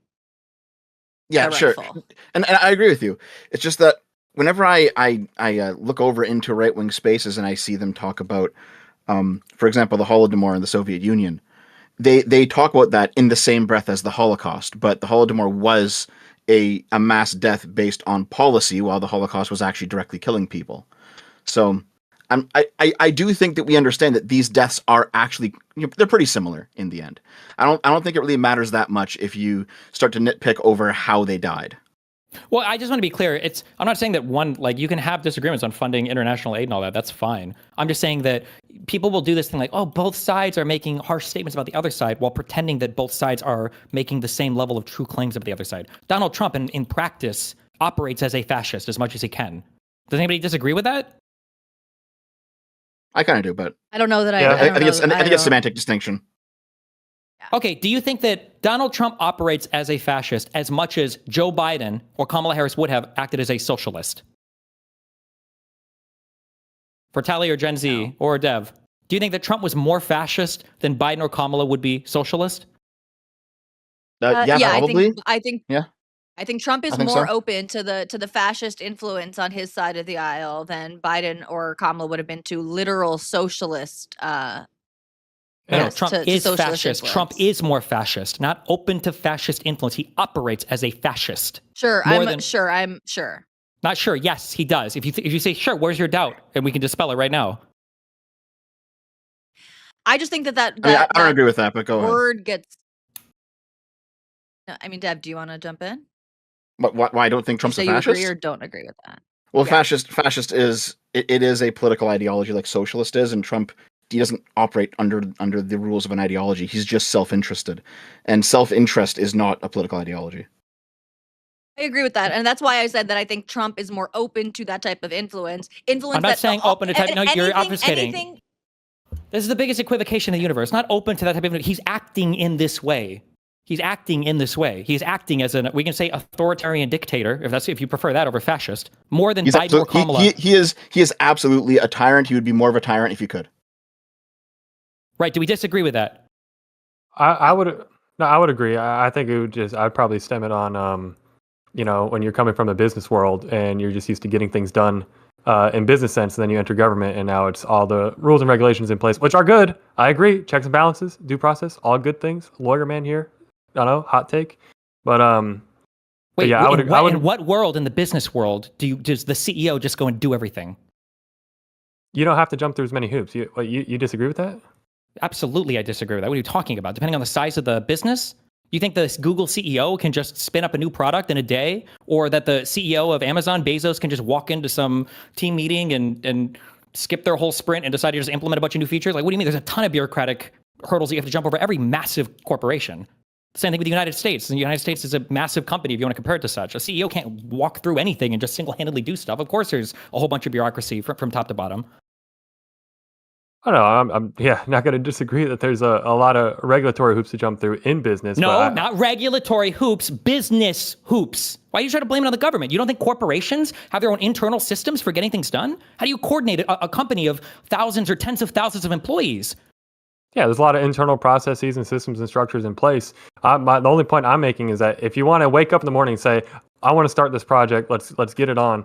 You don't have to worry about things like the Constitution that are going to say, well, actually, you're not allowed to do that. Even if it's a good idea, even if it's something that people can agree on and get behind, you don't have to worry about a completely independent body, unless you're getting into completely outside the business world into things like fraud or anything that. What if you're completely in the business world and you're simply the CEO and you do something stupid and then the board expels you? What do you mean? Of course, all these same things exist as a CEO.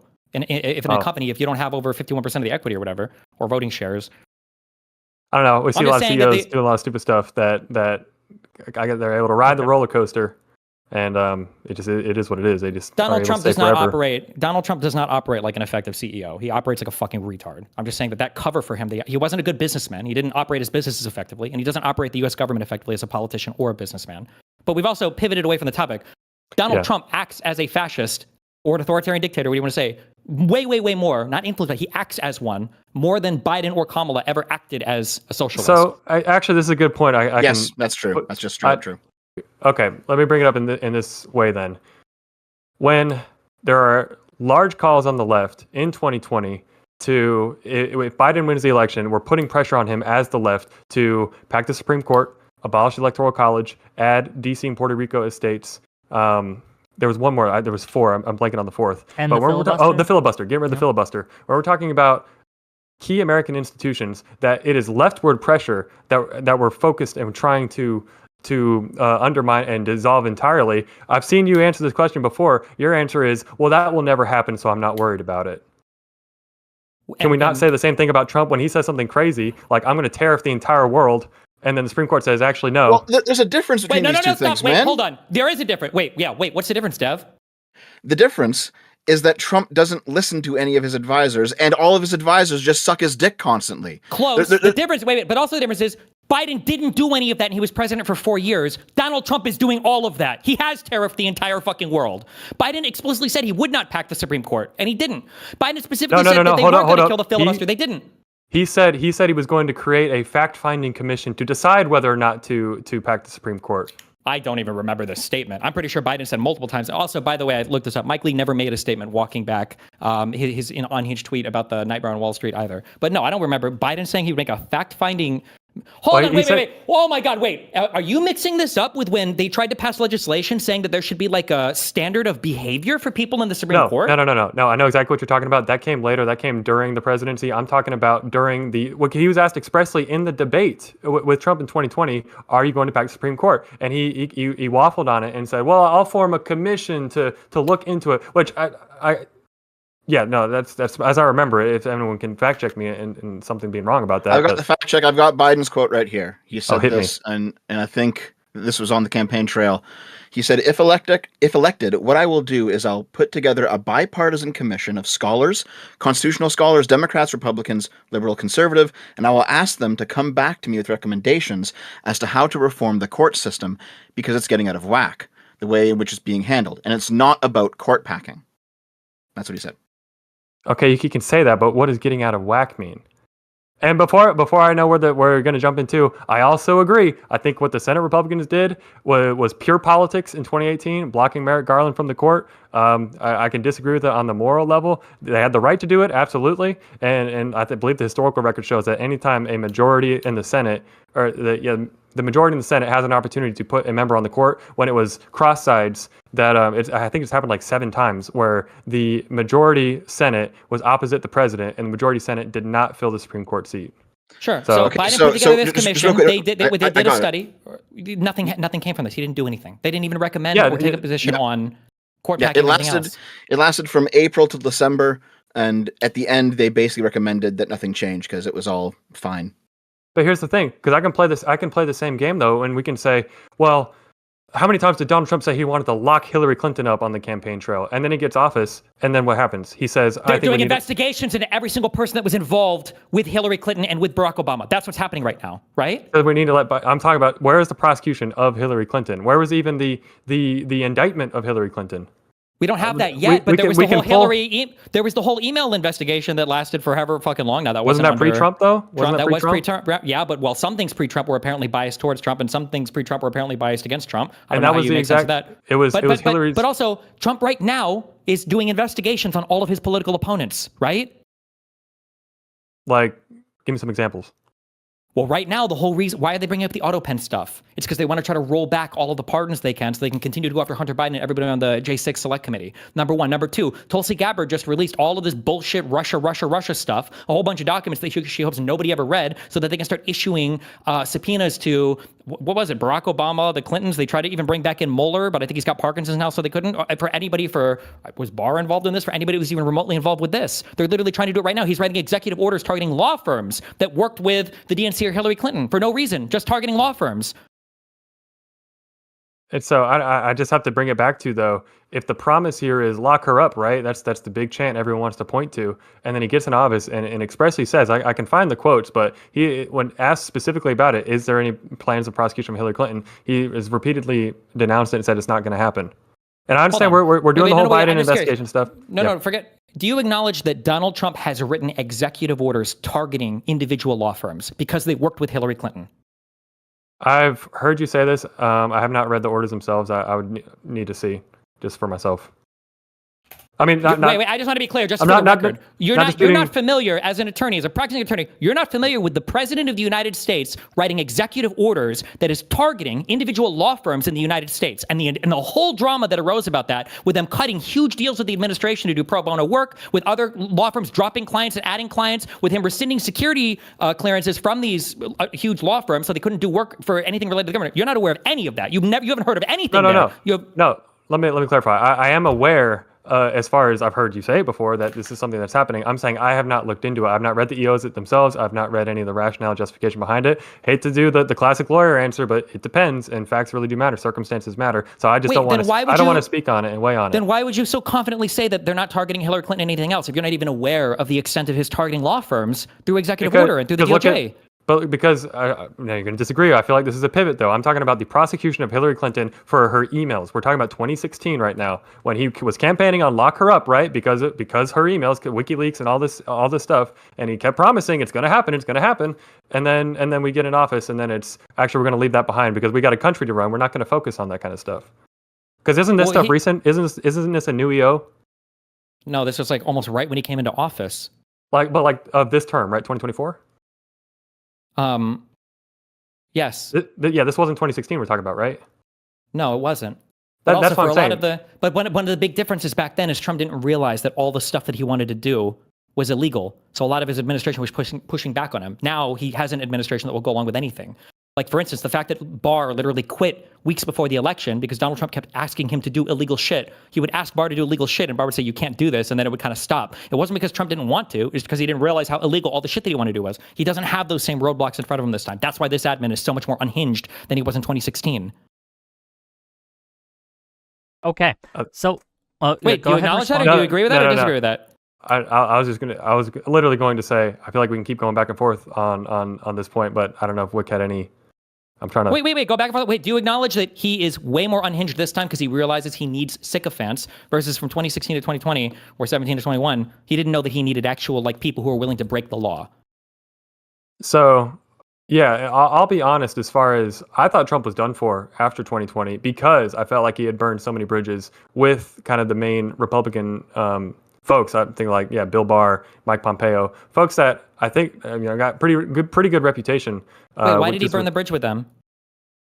I know him, Bill Barr. It's over all the J6 stuff, which I agree. No, specifically because he asked him to break the law, right? And Bill Barr wouldn't break the law for him, right? I'm team Bill Barr in that dispute. Yeah. Why is it so hard for you to say that? He asked Barr to break the law, and Bill Barr would not break the law. Because I've heard, because I've heard you use this phrase before, specifically about the elector scheme, saying that this was illegal. But you're loading a lot of weight into this word illegal. It's breaking the law. That was the phrase. When we're talking about is it a criminal offense or are we talking about a civil offense? These are two different. You can break the law in a bunch of different ways. The way you're using it, you're implying that this is a criminal, go to jail type of breaking of the law, and that's something that I would dispute. I would disagree with. There's a million different. I could break the law. There's a law called the Electoral Count Act that referred to how the electoral votes were supposed to be counted, and Donald Trump and his ilk were trying to scheme to have Pence not follow that law, breaking the law. That would be a criminal matter. So how is he not breaking? Say no. Here's the thing: a criminal matter has to be outlined in the statute as a criminal matter. It has to have a criminal sanction attached to it. It can't just be. There's a million laws on the books that just say how something is supposed to be set up. In fact, there are people who try and sue under statutes, causes of action, that they were not able to do so until 1983 was put, that created a federal cause of action for the violation of any civil right. Before 1983, there was no federal cause of action. You could not sue even if someone did violate your civil rights. Before, and this is U.S. Code 1983, not the year 1983. But that's what you have to create the cause of action. You have to actually have an actionable textual hook within the statute in order to enforce it and consider it a breaking of the law in the sense that you're trying to make it out to be. You just said it was a criminal offense, right? Violating the That is Electoral what I Count Act. said. Correct. Okay. Are you looking it up? Is it a criminal statute? It would be a criminal offense. I was just looking it up because I don't have the code memorized, but it'd be Title me 18, neither. USC 1512, which is obstructing corruptly any official act. That's what the Electoral Count Act was. It's the official act for counting the electoral votes in Congress. So we're pointing to a different statute. Is that the obstruction statute to say you violated the Electoral Count Act? So you have to go to a different statute. I'm saying specifically the Electoral Count Act. Is that a criminal statute? I don't think it is. It would be. You don't need an explicit one for obstructing an official act. It would be the obstruction of an official act. The whole indictment that Jack Smith filed was partially centered around this. Yeah, I mean, I'm not going to. That is what the indictment was. Yeah. So Barr left because Trump was asking him to break the law.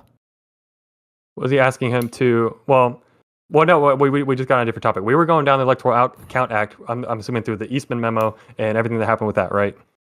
That was their plan to violate the Electoral Count Act. And what was Bill Barr's involvement with that?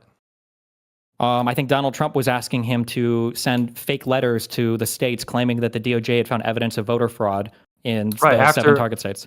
Basically, after he said that, he directed Bill Barr to look into it. He looked into it, said, "I'm not seeing what you're saying." And then at that point, I believe was the basically, well, look again, right?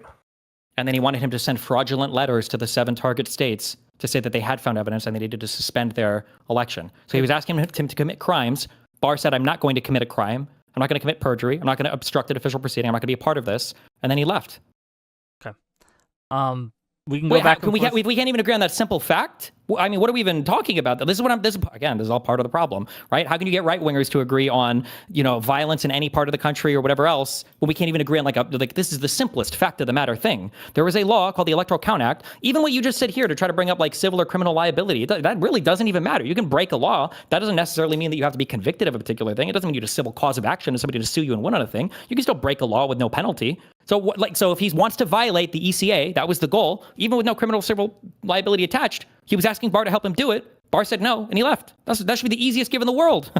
And the reason I was diving into some of these details, and I also appreciate going into the weeds and getting in details. That's where issues are solved. Was to raise this distinction of the way you load that phrase "break the law."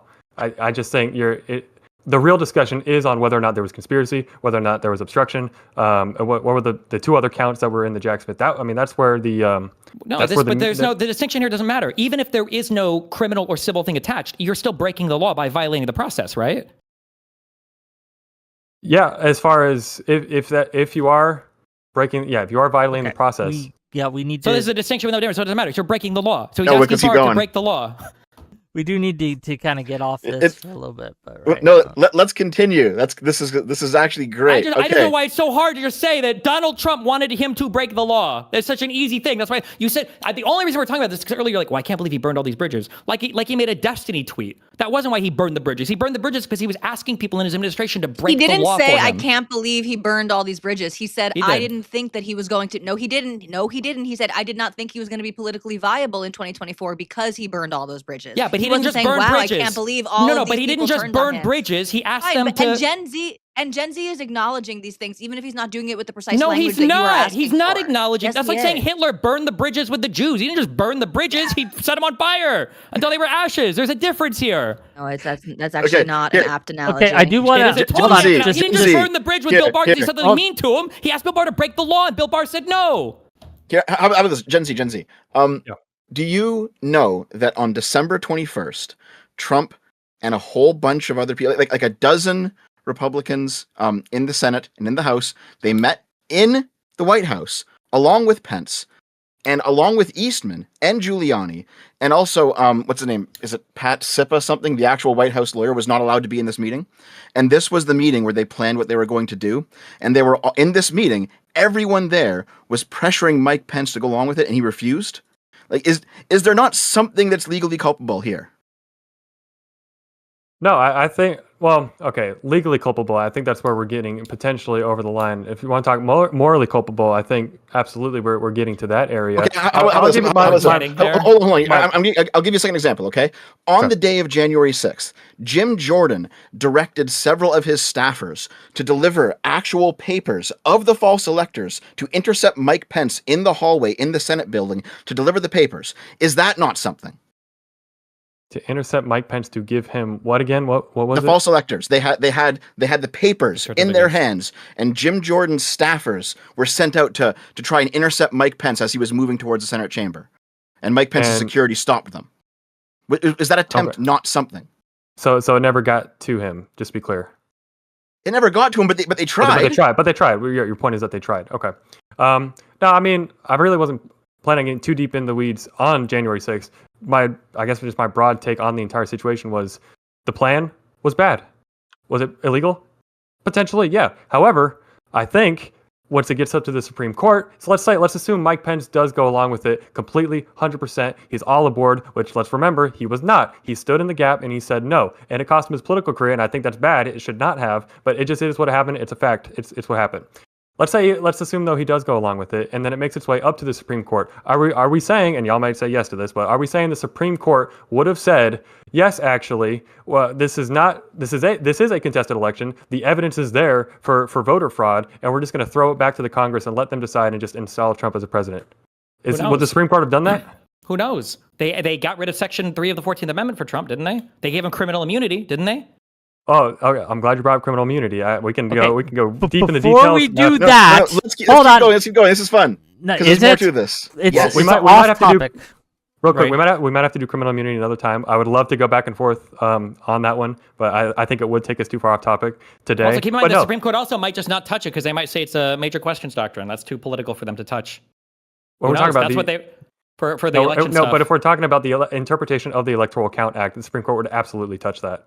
Okay. And strike it down. Here's I think it would have been 9-0. That's my belief. Yeah, here's what we're 9-0. Wait, they would have struck what down? The ACA or Trump's actions? No, striking down Trump's actions. So then what happens after that? So now we have a president of the United States and the Supreme Court strikes down the ECA. What then? Do we have to impeach him? Does he just automatically get kicked out? No one has any idea. If Trump refuses to leave, if he installs himself in the White House, surrounds himself with the military, but he didn't do that. He still left. And I understand this is after all just real quick. Real quick, but then I got to make some money, read some super chats. Then we got people who want to call in, and we got to give closings and all that. So yeah. But whenever I've seen people talk about this issue, it never really gets this far. In the Electoral Count Act, there actually is a provision for what happens if an election or electors are successfully contested in the House. What happens is a 15-man panel is made of 5 House reps, 5 senators, and 5 judges. And then it's their job, the election is postponed by 2 months, and it's their job to actually investigate everything. And then those 15 choose who wins. So there's already a process in place in the law for what should happen, but none of it was, Trump didn't want to follow any of it. Yeah, because what you're talking about, they explicitly said that that's why they wanted to call the ECA unconstitutional. They wanted Pence to invoke his, what is it, the 11th or 12th Amendment or whatever, about the vice president's role in the Congress, and that he should just overrule it and just pick himself. What they wanted to do is they wanted to say that Jefferson set a precedent where Jefferson, in the election of 1800, unilaterally accepted electors, even though there was some objection raised. And that was all complete fucking bullshit, because the objection that was actually raised, if you look into the election of 1800, which I did, you look into it, what happened is some of the people who sent in electors from Georgia wrote some of the meaningful content of the elector papers on the envelopes, because I guess they just didn't have enough paper to have to fit on one piece of paper. So they actually wrote some of the shit on the envelopes, and people were looking at it, I was like, what the fuck is this? And that's what it was. The reason that Jefferson accepted the electors is because they were valid electors. Sure. Even forget we can forget all of the elector scheme stuff. Do you think that Trump did an illegal by invoking the Alien Enemies Act, claiming that we were being invaded by Venezuela? Was that illegal? For what are you talking about? The drone strike on the boat, or No. He invoked the Alien Enemies Act so they could deport people from Venezuela, Venezuelans, faster from this country without the ordinary due process for deporting people. Because he claimed that MS-13 is part of the Venezuelan government, so it constitutes an active foreign invasion onto U.S. soil. It's gonna be dissatisfying, but I don't know because I haven't looked into it, and I don't want to speak too deeply. Sure. Is there on it. any action that Trump has taken that you feel is illegal? Or have you not looked into anything that's illegal of his? You just know everything that the tankies and the far lefts have tweeted and trans stuff. I could give you an answer. I'd have to think about it, but I can certainly come up with something that I would. Is there I would anything think illegal so. you feel like Biden did? Well, when he says outright that I know the Supreme Court's going to strike me down, but I'm going to do this eviction moratorium anyway, just to give people the temporary relief until it gets struck down, I think you could argue that's illegal. That's your example.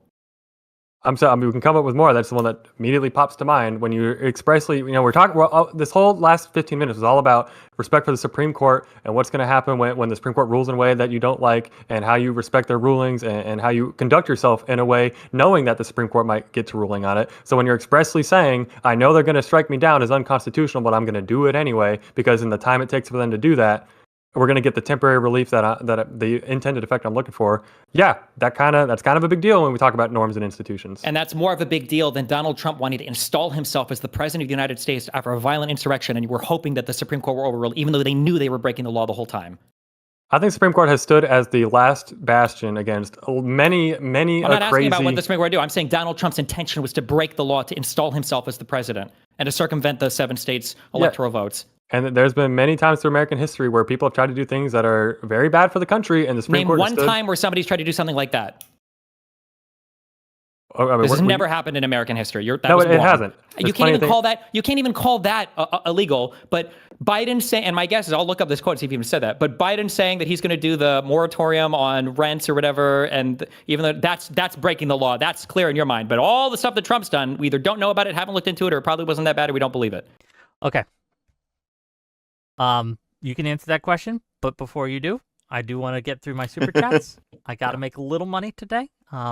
Then we are going to get closing statements, and we're going to bring some callers in. There's some people who really want to weigh in on this, and we'll do that for another 20, 30 minutes. Okay. Ian Duck, thank you for the tier 1 sub. Audacity for $5 to say, and then one day, for no reason at all, people voted for Trump. $10 from GBO Farms to say the left is way more violent than the right in the last year. Embassy attacks, Axe Blue donor and Ukraine volunteer trying to kill Trump. Luigi Mangione, Colorado pro-Palestine terror attack. Fuentes attempt at killing him. $20 from Lawson Harrison to say, Wick, I told you months ago the logical conclusion of where the current political reality is headed is toss. What would the panel do or think if Trump goes for a term 3 and the courts find some loophole to okay it? $5 from Origin of Logos to say, what is this? Bring on some actual people who will challenge Destiny on his level. Wait, America, answer these Yeah, questions? go ahead, please. It just takes longer if you answer them. Yeah. Okay. I've got all night. I don't know about you. Trump, dude, okay, if Trump term 3 actually happens, you guys got to actually fight it out. Like, that's fucking ridiculous. No, they won't. Man. They'll defend it. I think no. I know Destiny likes to place money bets. I'd place a money bet on no Trump term 3 pretty strongly on that. I'll bet this, that if there is a Trump term 3, you'd vote for him. $20. See, so do you want to take the bet with me now that there's not going to be Trump term 3?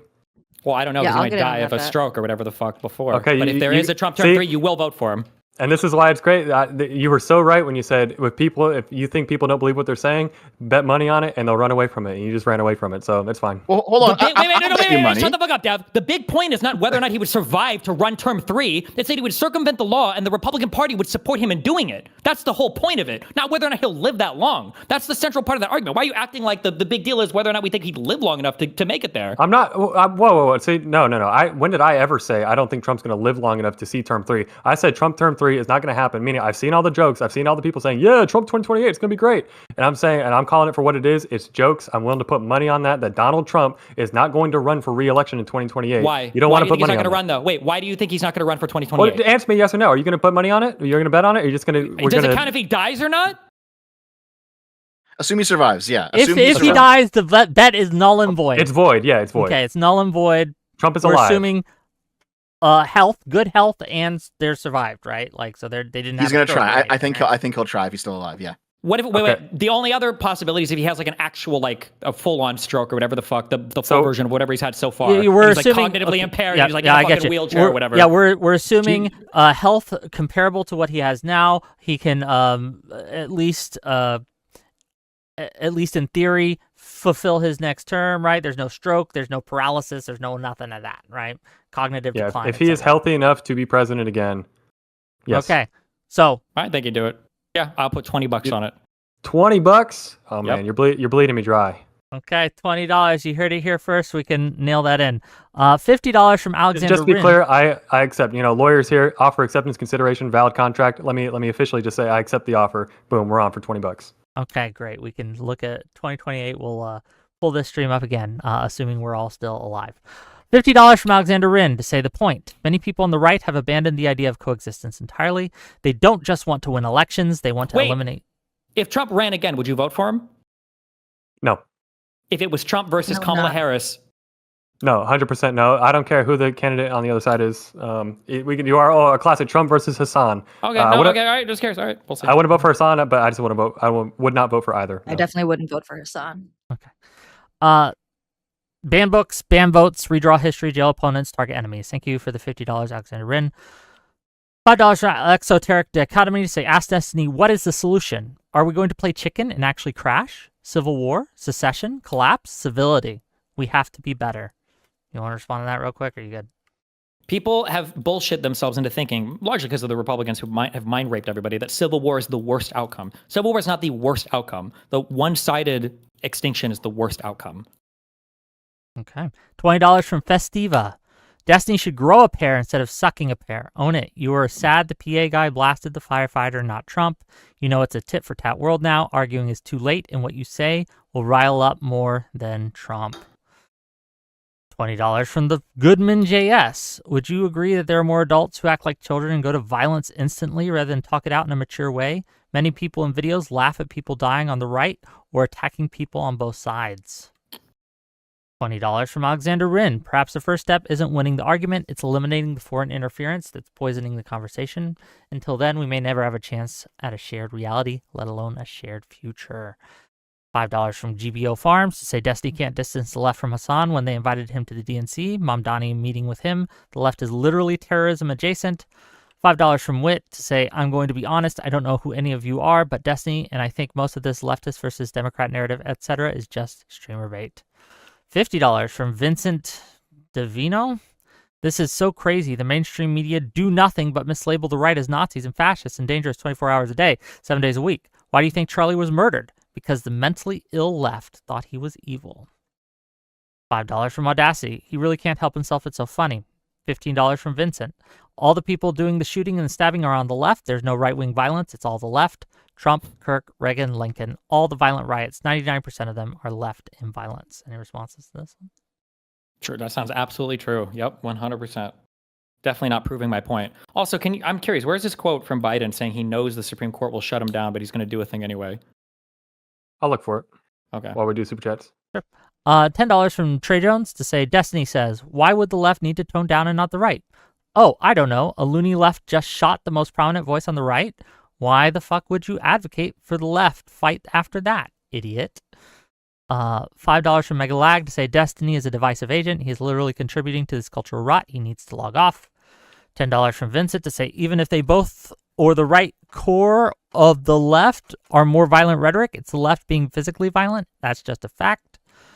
$5 from Trey to say Destiny is too stupid to realize he himself has been re-radicalized by the far left. Schwango for $10 to say, Wick, I know I love you, but Destiny and Dev are 100% right. You can't negotiate with evil and malice. 100 ARS from Real Serious to say, I feel like at this point someone here should just force Destiny to answer. If he thinks someone should Roblox Trump then, because he's not leaving options for anything else. Should someone do If I'm not that? leaving options, then definitely Trump is not leaving options. Okay. $5 from Audacity. If that were true, she'd be in office. AF for $10 to say in Colombia, after 10 years of political violence that resulted in the death of 200,000 plus, the two main political parties came together and agreed to share power during a period known as the National Front. $5 It from took him 10 years to get there, though. That's kind of the point. Is you can't just jump to that point. If people are already fighting, like you're already in it. History's shown that. Yeah, we're going to go to $10 and up on this one, gang. $10 from K to say the cost of destiny being right or wrong is civil war. The cost of doing de-escalation and it working is no civil war, and being wrong is civil war. So take the option where no civil war is an option. That's just not true. If you de-escalate and you're wrong, then you're just eliminated. $10 from AF to say attempted to overthrow the government, thought the election was going to be rigged, threatened to cut the license of media companies, had nicknames for his opponents, talk about Hugo Chavez. $10 from Gay Ben. We could take every bad tweet ever created by every prominent rightoid, put them together, and it wouldn't equal one Destiny stream. Democracy isn't about being correct, it's about the consent of the governed.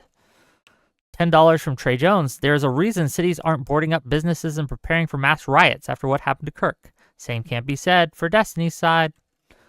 $10 from Landon Stewart. Most of the people laughing aren't Dems. They're non-political people who didn't like Kirk. And the others are progressives. The conflation of every human ever being a Dem is impossible to deal with. $10 from GBO Farms. Name one Dem lawmaker or media person who disavows Antifa. Waltz said that socialism is neighborly, and Bernie went to Cuba and Soviet Union. He is a communist. Yet Fuentes is disavowed on the right. Hopefully you guys can name at least one Dem lawmaker who disavows Antifa. I could probably Google it, but Antifa hasn't been part of the national conversation for like 10 years? I feel like Antifa was a big thing in 2016. What are we going to talk about, the alt-right next, or Gamergate? $10 from Niz to say, screw this, gonna go play TF2. We all let new guy down. $10 from Audacity said Destiny. Actually, I'm so sorry. Fuck me. I'm a fucking retard. When Biden and Trump were in a debate, didn't Biden immediately disavow Antifa and Trump couldn't disavow the Proud Boys and he said, stand back and stand by? Didn't that happen, or am I making that up? I think, I think Biden said Antifa is an idea, not an organization, which I think is false. But he was kind of skirting around it, and if I remember, I think Trump did denounce it. They asked him again. It was kind of like the moderator and Trump were talking over each other, and then Trump just threw in the stand back and stand by. I think that's how it played out. But I think he initially said basically, no, he said, who do you want me to disavow? Whatever I disavow him. And then he said, for the Proud Boys, stand back and stand by, because it's these radical leftists. And then the Proud Boys leaders put on Parler that we hear you loud and clear, sir. And then on January 6th, they showed up and they broke into the Capitol. They were the first entrants across all three, the outer two barricades, and the first ones into the Capitol. And the leaders got convicted of seditious conspiracy. And then Trump pardoned all of them. Kind of a pretty bad through line there, I would say. $10 from Audacity to say... Wait, that is a bad through line, right? That Donald Trump refused to condemn those people. Then they publicly acknowledged that they heard him loud and clear. And then they showed up at the Capitol. And then they were the ones that were orchestrating the first break-ins through every barrier and then into the Capitol. And then they were convicted in front of a jury for seditious conspiracy. And then Trump pardoned them, right? For doing a seditious conspiracy to help coup the government. That's a bad through line, right? Yeah, that is a bad through line. I harshly disagree with the pardons for the seditious conspiracy in particular, yes. Okay. I will say, though, just as far as we hear you loud and clear, sir, if you think the president is calling you out and your organization out, then of course I think you're going to jump on that and try and make political hay of like, oh, look, the president, he likes us. He thinks we're great. So I'm not surprised that they would do that. And then, but yeah, as far have as... you ever seen any Antifa leaders say, oh, we feel like Joe Biden hears us loud and clear? Well, I think like BLM you said... leaders even saying that? Well, the whole BLM 2020 was, I think I heard you say with XQC, gosh, I'm sounding like a super fan, with XQC though, that basically with BLM, the way Biden got elected was by disavowing BLM. And sure, he disavowed the violent rioting the same way that it's so easy when your side is perceived as the one that's causing something bad to say, like today with Charlie Kirk stuff, it'd be like after the Tree of Life synagogue shooting. It's so easy for all Republicans, all conservatives to say, yeah, that's a terrible thing to happen. The more important and interesting discussion is about the underlying, what are the philosophies, what are the ideologies that are fueling these kinds of things. And so, but I disagree though that I think Biden got elected by disavowing BLM. In fact, didn't he adjust his campaign promise from I'll have a woman vice president to I'll have a black woman vice president, and I'll put a black woman on the Supreme Court? And now I think it might have been the Supreme Court thing, but regardless if he did... The central theme of my campaign, too, is also going to be equity. I'll put equity front and center. Sure, I feel like he made pretty serious concessions to the BLM ideology that, you disagree with any of these points? Yeah, I don't know if he promised a black woman VP pick. I think he mentioned that about the Supreme Court. and that's not a concession to the BLM ideology? I think he did it for hold on, VP but also. all of the BLM, the whole quote unquote BLM ideology is not necessarily bad, right? If taken at its face value. Well, look how we're just saying we can go back and forth. I want to get through more super chats, but we're shifting the goalpost now away from he disavowed BLM and that's how he won the election to now saying, wait. well, actually, isn't BLM not all bad? Let me very clearly identify the goalpost. The goalpost was that he disavowed the rioting and the violence, something that Donald Trump can never bring himself to do. I don't want to do the clip game, but what you said earlier was not that. You said he disavowed BLM. Okay, then fine. Then I was wrong. Let me readjust my statement. You agree that Biden and Kamala disavowed the violence, and Donald Trump has never disavowed violence from his side, without also bringing up the left or blaming the left or saying it was the left that actually caused it. Yes, disavowing violence, saying violence is bad. Yes, that's something they both did. Kamala Harris also is tweeting out links to raise money for bail for rioters that were engaged in this violence. So you're doing the game. So Kamala Harris retweeted one bail fund link. What's wrong with the bail fund link?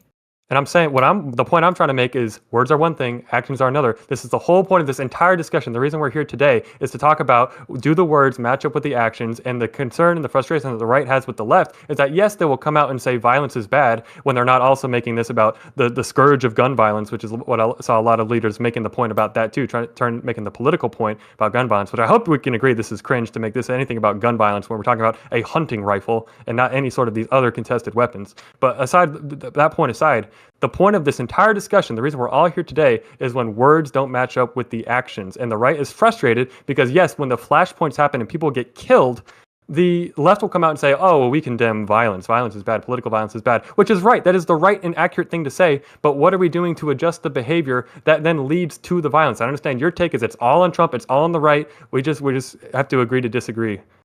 Okay, so now that you just lied for 2 minutes and just said the most retarded thing I've ever heard in my life, when you say that the words don't match the actions, I agree with you 1,000%. The actions of Kamala Harris was one time she retweeted a bail fund for people in Minnesota that got arrested by the cops. The overwhelming amount of the BLM protests were peaceful. There were violent ones. They did have to disavow the violent ones. Fiery, they did but do that. Peaceful. When they came into that, yes, that is the one picture. Yep. Congratulations. Do you acknowledge how many Republicans today say that the entire January 6th insurrection was caused by the 36 confidential informants that were supposedly on the grounds that happened, that it was a Fedsurrection, that had nothing to do with the fact that Donald Trump called those people there, riled them up for a year, saying the entire election would be rigged, and so they had to fight like hell to take their country back, otherwise they were going to lose it, and that they had to march to the Capitol to give Congress the power that they needed to do the right thing, which was, by the way, was insurrect the government, right? That Pence, for the first time in all of U.S. history, the counting of the electoral vote was actually delayed. These are the actions. As they broke into the Capitol building, Donald Trump sat on the couch, and while he watched all these people invade the Capitol, claimed that he didn't have the power to stop it because the mayor didn't want him to, despite the fact that today, apparently, he has the power to unilaterally deploy the National Guard to all of D.C. if he wants to, and he sat there on the couch making calls to congressmen, including fucking McCarthy, and made fun of them, saying that, well, maybe people are mad because you're not cooing the government like I wanted you to, right? A president who, I think maybe the first time in U.S. history, ran again as president with a different VP pick because he almost got his last one fucking killed, and after all of that happened, he pardoned all of those people. How many people did Biden pardon as part of the BLM riots? Well, we can go that's back and the forth. Difference. When you talk about actions, that's the difference. All you have is meaningless fucking speech. But when you look at the actions, it's clearly a difference on both sides. You can equivocate all you want, but everybody knows you're lying. Okay, we got. Yeah, I'll just hop in really quick. So Gen Z, I actually agree with you that the Kamala retweeting the bail fund is bad, but everything Destiny just said was completely true, and it's about 10,000 times worse. Okay. $10 from Audacity to say, Destiny, I remember you vehemently championing trusting the government and its institutions from 2021 onward, and now you're mad we're doing it? Ugh, come on, man. $10 from... Epic, that's true. Destiny, I thought you said you wanted to trust the government. Why wouldn't you trust when the Nazi government was in existence or the Soviet Union was in existence, LOL? Yes, Donald Trump is fundamentally damaging and destroying the government because he doesn't like how the government functions. Everybody else admitted this earlier when he fired fucking Barr, even though there seemed to be confusion on whether or not it was because he wanted to commit crimes or not. But yes, the first time that Trump was in office, his cabinet was literally an all-star cabinet compared to the fucking retards we have right now. The Indian dude talking about Valhalla because some conservative activist got shot, whose last words were gang violence, and who said that some people maybe needed to be sacrificed on the altar of Second Amendment. Yeah, there's a difference. Okay, $10 from Malevolent Vet to say, question for the panel. If MAGA wins in 2026, will your opinions change? Or should liberals, Democrats, and the moderate left be the bigger person until 2028? They win electorally? Yeah, if as a result of tensions ramping up? I mean, your country's cooked at that point, dude. Just call it a day. It's over. Okay, $10 from Gen X to say, how can you be an Ati and Trump supporter and support Trump. Oh, how can you be an attorney and support Trump? Yeah. Sorry. But not even bothered to look at the corrupt and unconstitutional things he is doing. My God, you swore an oath to the Constitution. Targeting opponents is unethical. 100 ARS from Real Serious to say, if Destiny genuinely thinks there is no peaceful resolution, then brother, unironically, you need to pivot to being a gun tuber and convince progressives to be pro Second Amendment if you want to be useful. $100 from Audacity to say, I can actually feel the temperature being turned down right now. Thank God we are all safer right now, and all it took was one more debate about January 6th. And $20 from Gelatinous Rube to say, we can do the grievance game all day long. Payback for BLM, payback for Summer of Love, payback for Kirk. De-escalation is no longer an option because everyone has legitimate grievances. Split the country or else. $10 from Radio Jack to say, just to be clear, I'll say this a million times. Anybody here who's welcome to disagree with me. If everybody on the left told everyone on the right, hey, maybe we should all calm down, if the right agreed, it would happen. The right won't do that. The right will not agree. They will never be the ones to say, hey, all of us should chill. They won't do that. But the problem is just, it's so easy. Sorry, it's going to take 15 seconds, I promise. It's just so easy to, when you're the side that's perceived as being the aggressors in this very moment, it's so easy for you to be the one to say, hey, everybody, let's just, it's like when you punch somebody in the face and now you're saying, oh, everybody, let's just all chill out. It'd be like after Tree of Life Synagogue, we're talking about, it's so easy for the right to be the ones to be like, hey, this guy's not with us. Everyone, let's just all chill out. Well, in the meantime, and maybe that's not a good one. Because no, I agree. That's great. You just made all the Civil War arguments that Whick was chastising me for earlier. Cool. Okay. Look. There are accelerations on the left too, and also foreign accelerationists who are pushing this. So even if the right just agreed, I think things would calm down, but there would still be the threat of acceleration being pushed into the American electorate. It would be significantly decreased. Fair. Right now, there is one side in this country that will not de-escalate. Okay. It is the conservative side, led by the President of the United States, who was reelected. $10 from Radio Jack to say, as someone who does in real life political work in red areas, there's an actual underlying threat of violence. How comparable is it in blue areas?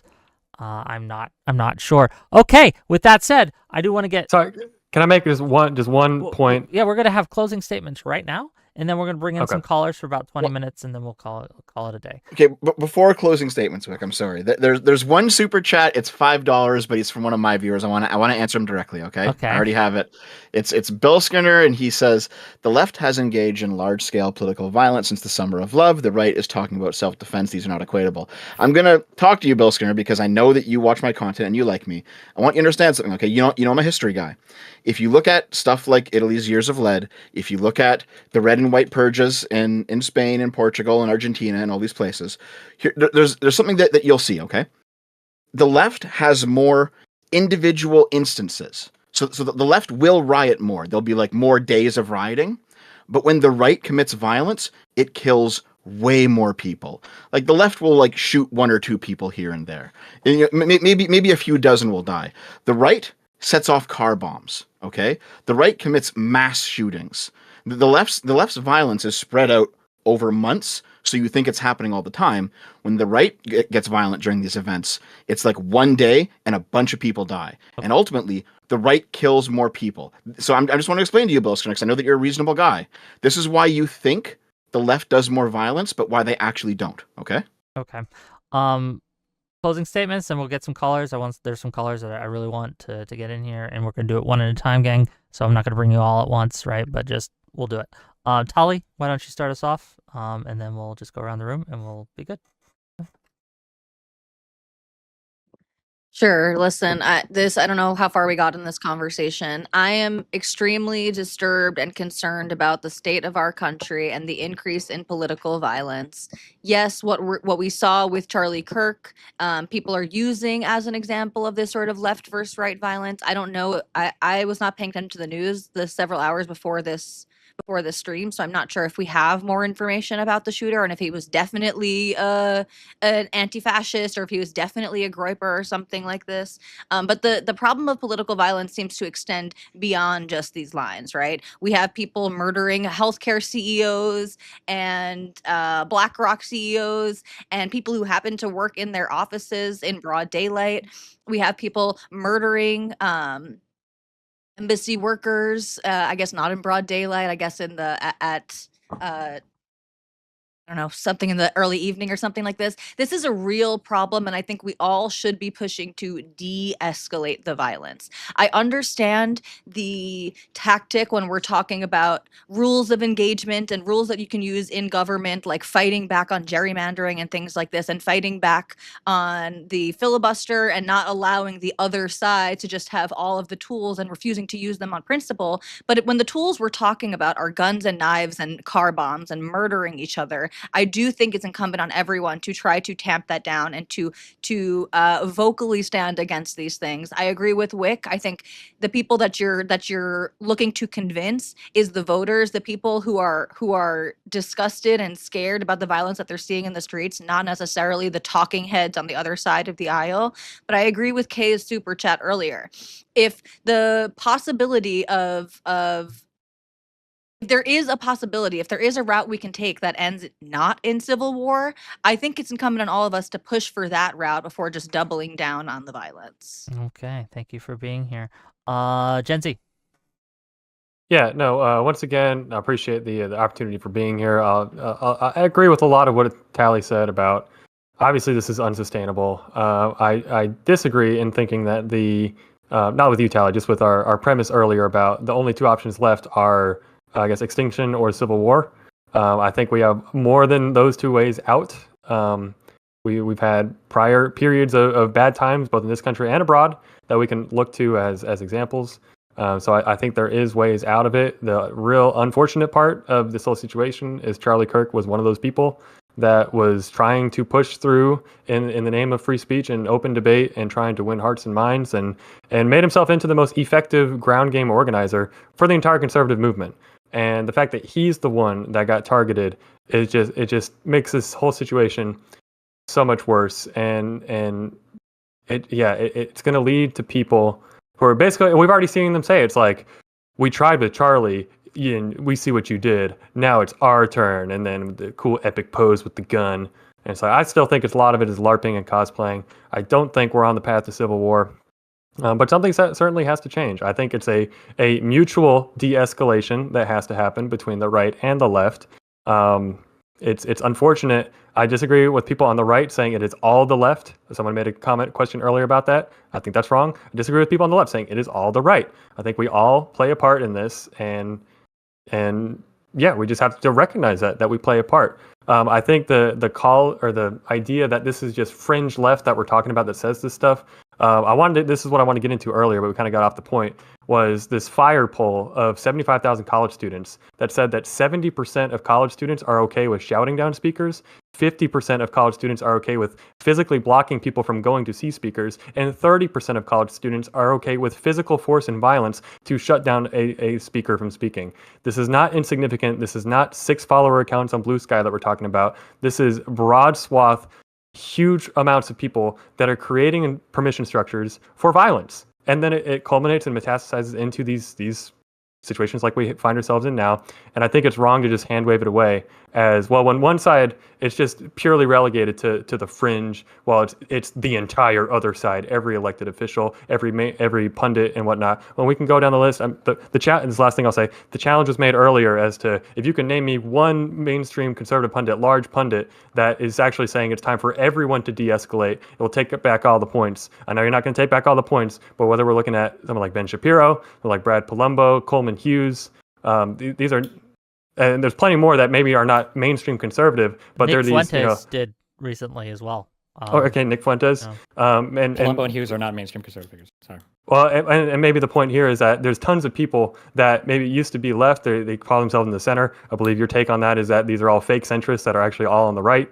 But either way, these are figures that conservatives look to for thought for. Well, okay, you can talk about how we're going to define conservative. It's going to take us down another rabbit hole. But I think there are major people in the political space, sorry, I'm wrapping it up, that are not what we're saying they are.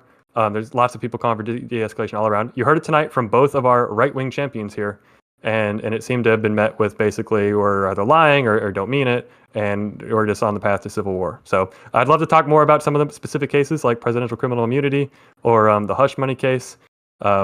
For anyone watching, YouTube, Gen Z Attorney, Twitter, the Gen Z Attorney. Okay.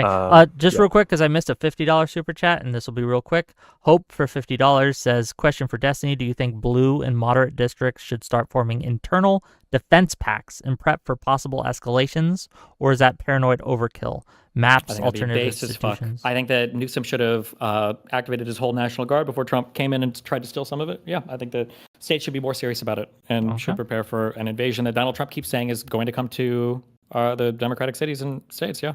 Okay. Dev, please. Thanks for having me. It was nice to meet everyone here who I haven't met before, which I think is just you, Gen Z. Nice to meet you too. I hope you're not mad or anything about it getting a little bit heated. No, of course not. I pretty much I agree that like you obviously disavow all this stuff, and everyone here disavows all this stuff.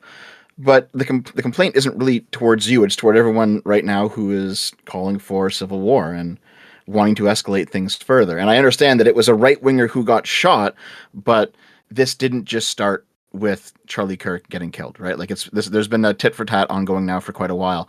And I just don't see right wing politicians turning down the heat.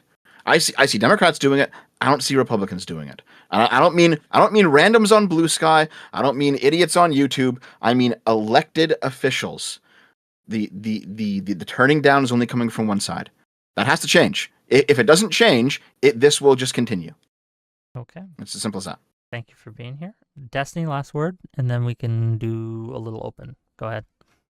Yeah, I don't think you should ever trust conservatives or centrists when they say they want to turn down the violence. They don't. All of the criticism is always aimed at a single side. I don't know if the Gen X guy has a Twitter. I couldn't find it. Tali's had plenty to say about the horrible killing of Charlie Kirk, retweeted Dennis Prager. Absolutely nothing to say about the killing of the Minnesota senator.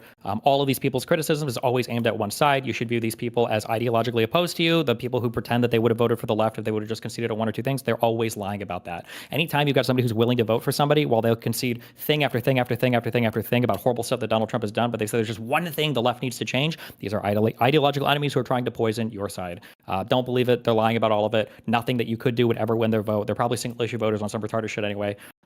Yeah, right now, if in the United States Donald Trump came out and Donald Trump were to literally do a 10-minute address to the nation and say, hey guys, listen, everybody's out of control. We all need to kind of bring it down. Every single party in the United States would be able to bring down the temperature on everything going on. Biden did this over and over and over and over again, and all you see are people with less gray matter in their brain than fucking RFK Jr. Talking about how Biden was actually standing in front of the White House calling on all MAGA people to be disavowed and blah, blah, blah. Even though Biden in that speech literally qualified it saying, I don't think everybody is MAGA. I don't think the majority of them are. I think the problem are the people who are denying the election, which is true. It is a problem. And the majority of Republicans today do deny the results of the 2020 election. They even say 2024 was rigged. It's not good. All of this is coming from one place. They never asked that side to turn it down, only the other side, because they want to see the other side made to go extinct. That's what their goal is. That's why their rhetoric is like this. Nobody would do anything different if they had that goal. So you should treat them like that. Okay, well, that's a wrap for the closed portion of the panel. Let's bring on Soy Pill. Welcome to the show. Once he undeafens. Hopefully he will. Oh, there he goes. He's here. He's with us. What you got for us, sir? And we're going to go quickly through these, by the way. His internet's not working. Jeez. Uh-oh. Okay, well, maybe we'll have to bring him on after. Okay, well, in that case... No, I'm here. Is my camera not turning on? It's not. No. Give us what you got, Okay. though. Okay. Destiny, I apologize you had to talk to people who don't believe in January 6th, because I think I can just go ahead and concede we have the exact same views of everything on the right wing. That's not what I wanted to talk about. This idea of like not de-escalating is very confusing to me, because I don't know what you're trying to advocate for. Like when people on the right wing right now are calling for like more violence, we're going to war, like meeting them where they are in terms of playing dirty and saying, let's gerrymander California to make sure they can't steal seats makes perfect sense to me. Let's talk shit. Let's make jokes. Let's like absolutely not like go high because they went low. What do you like? Where does this lead when we're meeting them when they're talking about this violent rhetoric? Like, what do you actually advocate for? I would say very simply tit for tat. The other side can't feel like they can operate violently with impunity. Number one, my question to you, you responded one and two. My question for you, number two, when the South wanted to secede, should we have allowed them to do that? No, absolutely not. And going to war was an okay way to stop that? Right. But Okay. Are we saying that what the right is doing right now is akin to seceding? It's approaching that, yeah? When Donald Trump talks about sending the military to states to take over law enforcement things from them, when Gavin Newsom is making a speech inside and the federal officers are ordered to be stationed outside, it's not like a direct path towards what that looks like?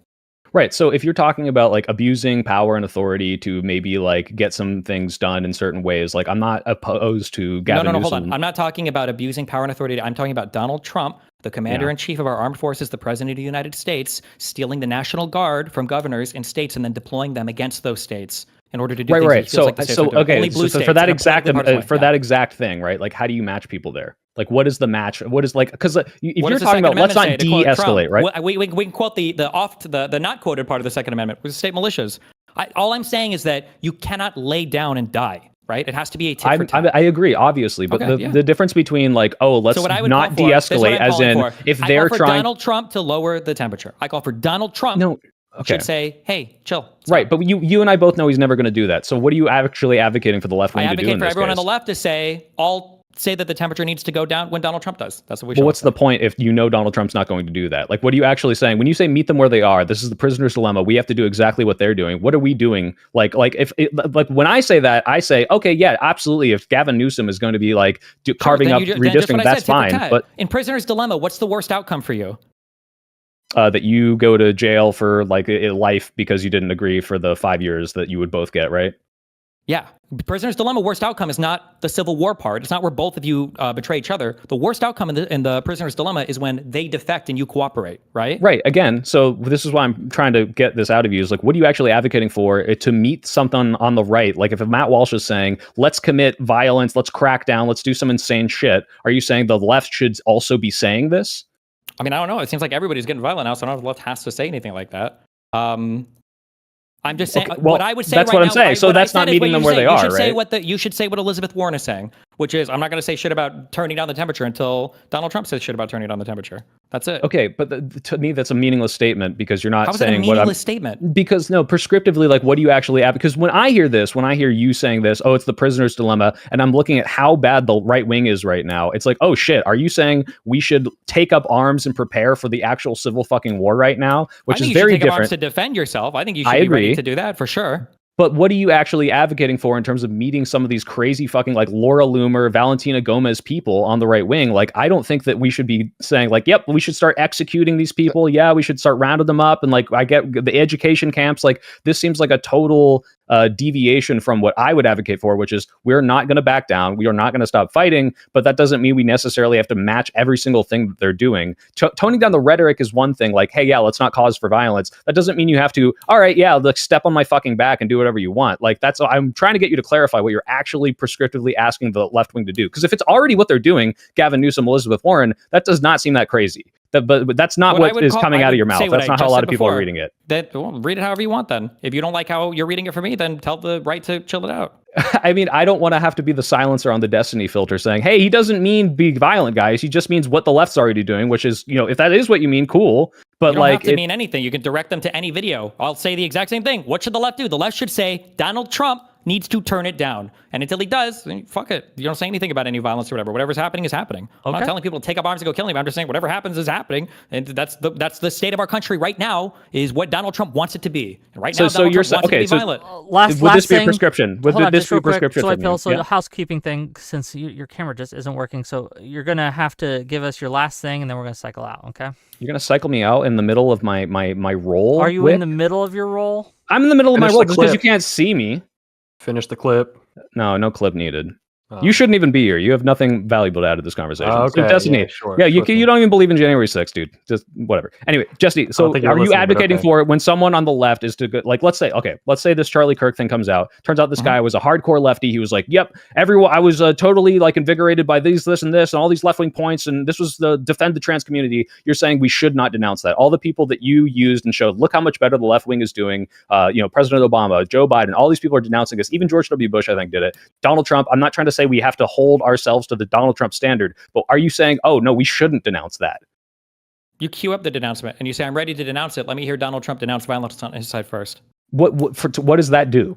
It makes the other side calm their shit down. What do you mean, what does it do? No, it doesn't. You and I both agree Donald Trump is not going to back down. Stop. If it doesn't, then it wouldn't do anything if we do it either. So then fuck it. Easy. It does. You queue Okay, it up. because You the queue it up. problem that You you're don't like facing my here. answer. That's I No, give no, you no, my no, answer. but You don't like it. I don't know what you're trying to get another it's- answer to me. That's all I'm going to say. Well, because Yeah, you're not, queue it up. because it doesn't seem like you're actually advocating for anything right now. What I you're am saying advocating is, for it. I'm advocating for you to pressure the right to tell their side to stop being fucking violent. The fact why that are you that's not a advocating for that reasonable when you request- and I both know that they're not going to do it? I think they will eventually. Wait, what? Or we go to war. No, dude, Those are Donald the Trump is only never two going to back options. down. They You either do agree it that? or we end up, I guess, all fucking killing each other. That's it. I mean, what do you mean? No, because the difference is I, like Whick, I believe that there's tons of off-ramps. Like, for example, if Donald Trump dies of a fucking stroke, I think they're just going to lose a ton of momentum. If, they say, oh, violence, or this, like, this is very similar to what they were doing post-Trump assassination. And yet, post that, like, absolutely nothing escalated to a degree that I think anyone is expecting when people are crying out civil war, because it's, they're fucking pussies. Everyone forgets. And this stuff, like, goes into the wayside. Like, if you truly, truly believe, like, if, like, I don't believe this, that we are in an existential moment in such that we cannot solve this electorally, then yeah, I would tell people, yeah, I don't even need to de-escalate. You should go get arms and we should go fight in the streets, but we're not even close to that yet. Like, that I don't might think they've happen. said that yet, have they? If they say that, then maybe I'll start saying that. You just say what they say. Okay, so right, if there's what?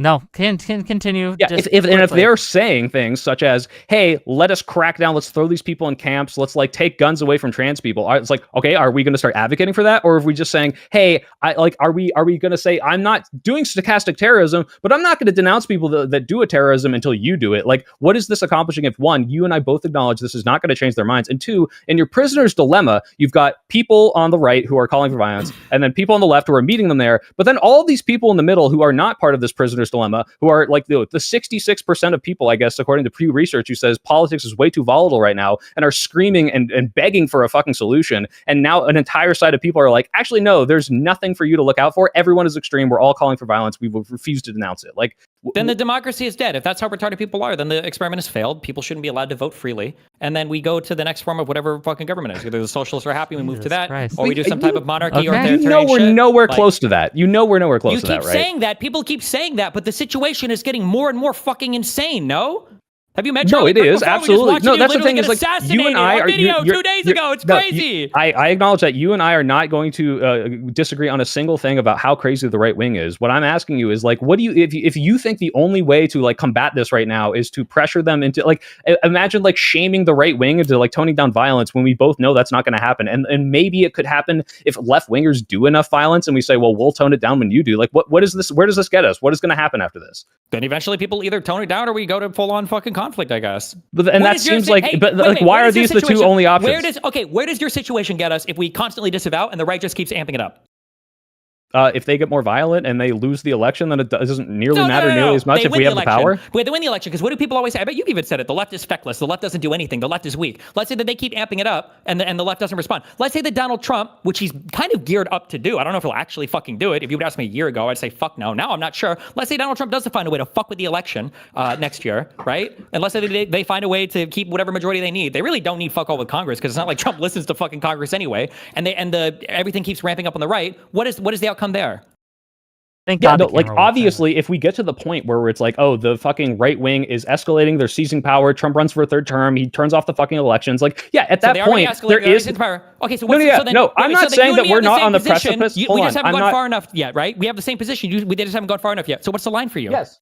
Well, the line for me is not where we are now, where I think there's obviously a way that we can electorally win both the midterms and the next election. Tell me what the line is for you. The line is where it's like there is no electoral outcome where this ever matters, so we need to fight back and be violent about it. But we're just not in that moment right now. Okay, so if in 2026, if they start fucking with the vote, so Yeah. for instance, they have done this No. a little bit, So- like when Congress wrote a letter to Texas saying, "Hey, we need you to wipe off 5 of your districts." If other states start falling in line with that of wiping If I away believe the courts are so fucked that if he like does an executive order, ban mail-in votes, shuts down the polling stations, and it's like there is literally no path courts forward. can't save you, my dude. He tried to right away naturalize birth with an executive order. Why the courts can't save you proactively? The courts here. literally can, because we were like have TROs on certain like electoral executive orders that he's doing right now. Like, don't get me wrong, I'm not saying this is not a dire situation. My dude, the courts just got rid of the injunction. What are you talking about? The courts are I'm literally talking about the fighting on idea that substance. if you think that there's no pressure to fighting back against what Trump's doing in anything in the system right now, which is very weird coming from you, because like I don't think that you believe in this, like, oh, the establishment is completely feckless and they'll never be able to get anything done. There's nothing we can do about it. Like, this seems so black-pilled and doomer. Like, yeah, if we're there, absolutely I'm gonna, like, you know, start forming my little like military militia, but we're nowhere close to the, I mean, okay, don't get me wrong. When I say we're nowhere close, listen, we are this is why I'm close. black-pilled. We're on the This is why I'm precipice of a lot of things. This Yes. is why I'm black-pilled. Donald Trump this morning on Fox and Friends, okay, was asked, what should we do? Or what, you know, what did people say that they're worried or whatever? What do you think about like bringing the country back together? And Donald Trump said, I don't care about bringing the country back together. Okay. Sure. You Yes. hear me say that, right? Yeah. Gen Z and Tali, has Donald Trump done enough yet for you to have voted for Kamala instead? No. That's the point, right? So yeah, it's fucked. Yeah, if Shit Gen is Z, so okay, fucked. I would agree with you 100%. If Gen Z was every single voter in the middle and the independent, Gen Z, we can both acknowledge is a fucking retard. Tali, I've also called this for the same thing. Unless you disavow and say you wouldn't vote for Trump anymore, I think there are so many people. Like, let's put it this way: my parents don't know who the fuck Charlie Kirk is. A lot of people don't know who the fuck Charlie Kirk is. So they're hearing this and they're like, "What's going on? What's going on?" If Dem politicians are now coming out and matching Donald Trump's rhetoric, if that's what you're advocating for, like Dem politicians coming out and saying, "Hey, you know what? No, this is the rights problem," in the same way that he's like, yeah, after the shooting, I'm going to crack down on the left wing. That's fucking insane, because these people who have no idea what the fuck is going on with a Charlie Kirk assassination are now going to see like the politicians they otherwise would have supported like falling into the same like fascist rhetoric that Trump is, and like, where does that get us? Those people are not going to keep voting. They're going to be hesitant. This is going to the turn left down. wing are doing that though, because that's what the right keeps saying. No, I'm talking about like my progressive liberal parents. I'm not talking about Here's what independent. we're I'm gonna not do. Those people like, were lost 4 years ago. Like, people are online. People know this shit. People watch this shit. I've had normie friends. I promise you, message this me is and like fucking online pilled as fuck. Like there's a reason like why I'm going to go home tomorrow or whatever and talk to my parents. I'm going to be like, who the fuck is Charlie Kirk? What They're the gonna fuck is a have no Groyper? idea Like, that Charlie Kirk, the guy who's made over 300 college campus visits, who's raised like fucking $500 million, the guy who's calling Donald Trump and has him appear on stage at an event, none of them have any fucking idea what, like, this guy is one of the most popular influencers in the United States. dude, you're vastly overestimating the fact that most people are not as politically tuned in as you and I are. Like, not even fucking close. The people do not know who this guy is. Like, this is such a like online position to a degree. Like, if you asked like people that are hyper online, like people that I talk to that make YouTube videos, they don't even know the fucking difference between like Matt Walsh and like Michael Knowles, because these people are fucking Noah. Like, don't know. Sure, there are people that are that unplugged, but we can't rely on those people to save us anyway, because it's not like they're the majority of the voters. Yeah, but they're not going to be voting. You're going to tell me that those people don't know who Charlie Kirk is, but they're going to know when Matt Walsh points out that a radical trans those people are going to know Twitter when Joe Biden comes out and say we have to go after the right wing in like a violent, like fascist way, that like the same way. I never said we have to say we go to. I'm saying what I'm saying is that what they need to say is they need to say we don't disavow until the right does. That's a super easy ask. You don't think there's like a huge swath of like not tuned in voters who, if they saw Joe Biden say I will not disavow like a terrorist on the left wing, that would push them away from Joe Biden? Then our country's fucked and we deserve to go to whatever the next stage is. No, that's the thing. Retarded. Our country's not fucked. It's not that fucked. What you're talking about is fucking retarded. You keep talking about all these fucking retarded games we have to play. Well, we have two actual retards here that we have to pretend are normal adults. You're talking about a politically maneuvered environment where there's a guy driving us towards civil war, and you've got fucking dipshit on the left that apparently doesn't know any legal event that's happened in the past 10 years to start being a lawyer, and you got a fucking Israeli Jew on the right who only cares about trans issues, and you're talking about how do we perfectly message on the left while the president of the United States talks about driving civil war. Perfectly message. No. Hold on, stop. And you are retarded. And I'm tired of acting like everybody has to be treated like a fucking retard. It's not a retard. I'm not saying we it's treat everyone. the bare minimum to say, excuse me, we Mr. disavow. Moderator, Shut are up. you fighting now? We're going to. It's the bare minimum thing to say, hey, we disavow assassinations on political targets. And that the is president the of the United easiest States thing can't to fucking do it. The president can't do it. But we can. Please, like, in good faith, answer me this. Do you not see that there's a potential, like, huge loss of voters on the left if they see now, like, a real equivalence between the left-wing politicians being okay with terrorist attacks, like, and they wouldn't feel like a little disenfranchised? I like the people that I'm describing, not the fucking retards that don't care about January 6th. Hold on, let me just finish. Like, the people I'm describing. Yes, there is a potential problem. If the liberals are weak and cucked and gay, the liberals need to stand up and take a firm position on it.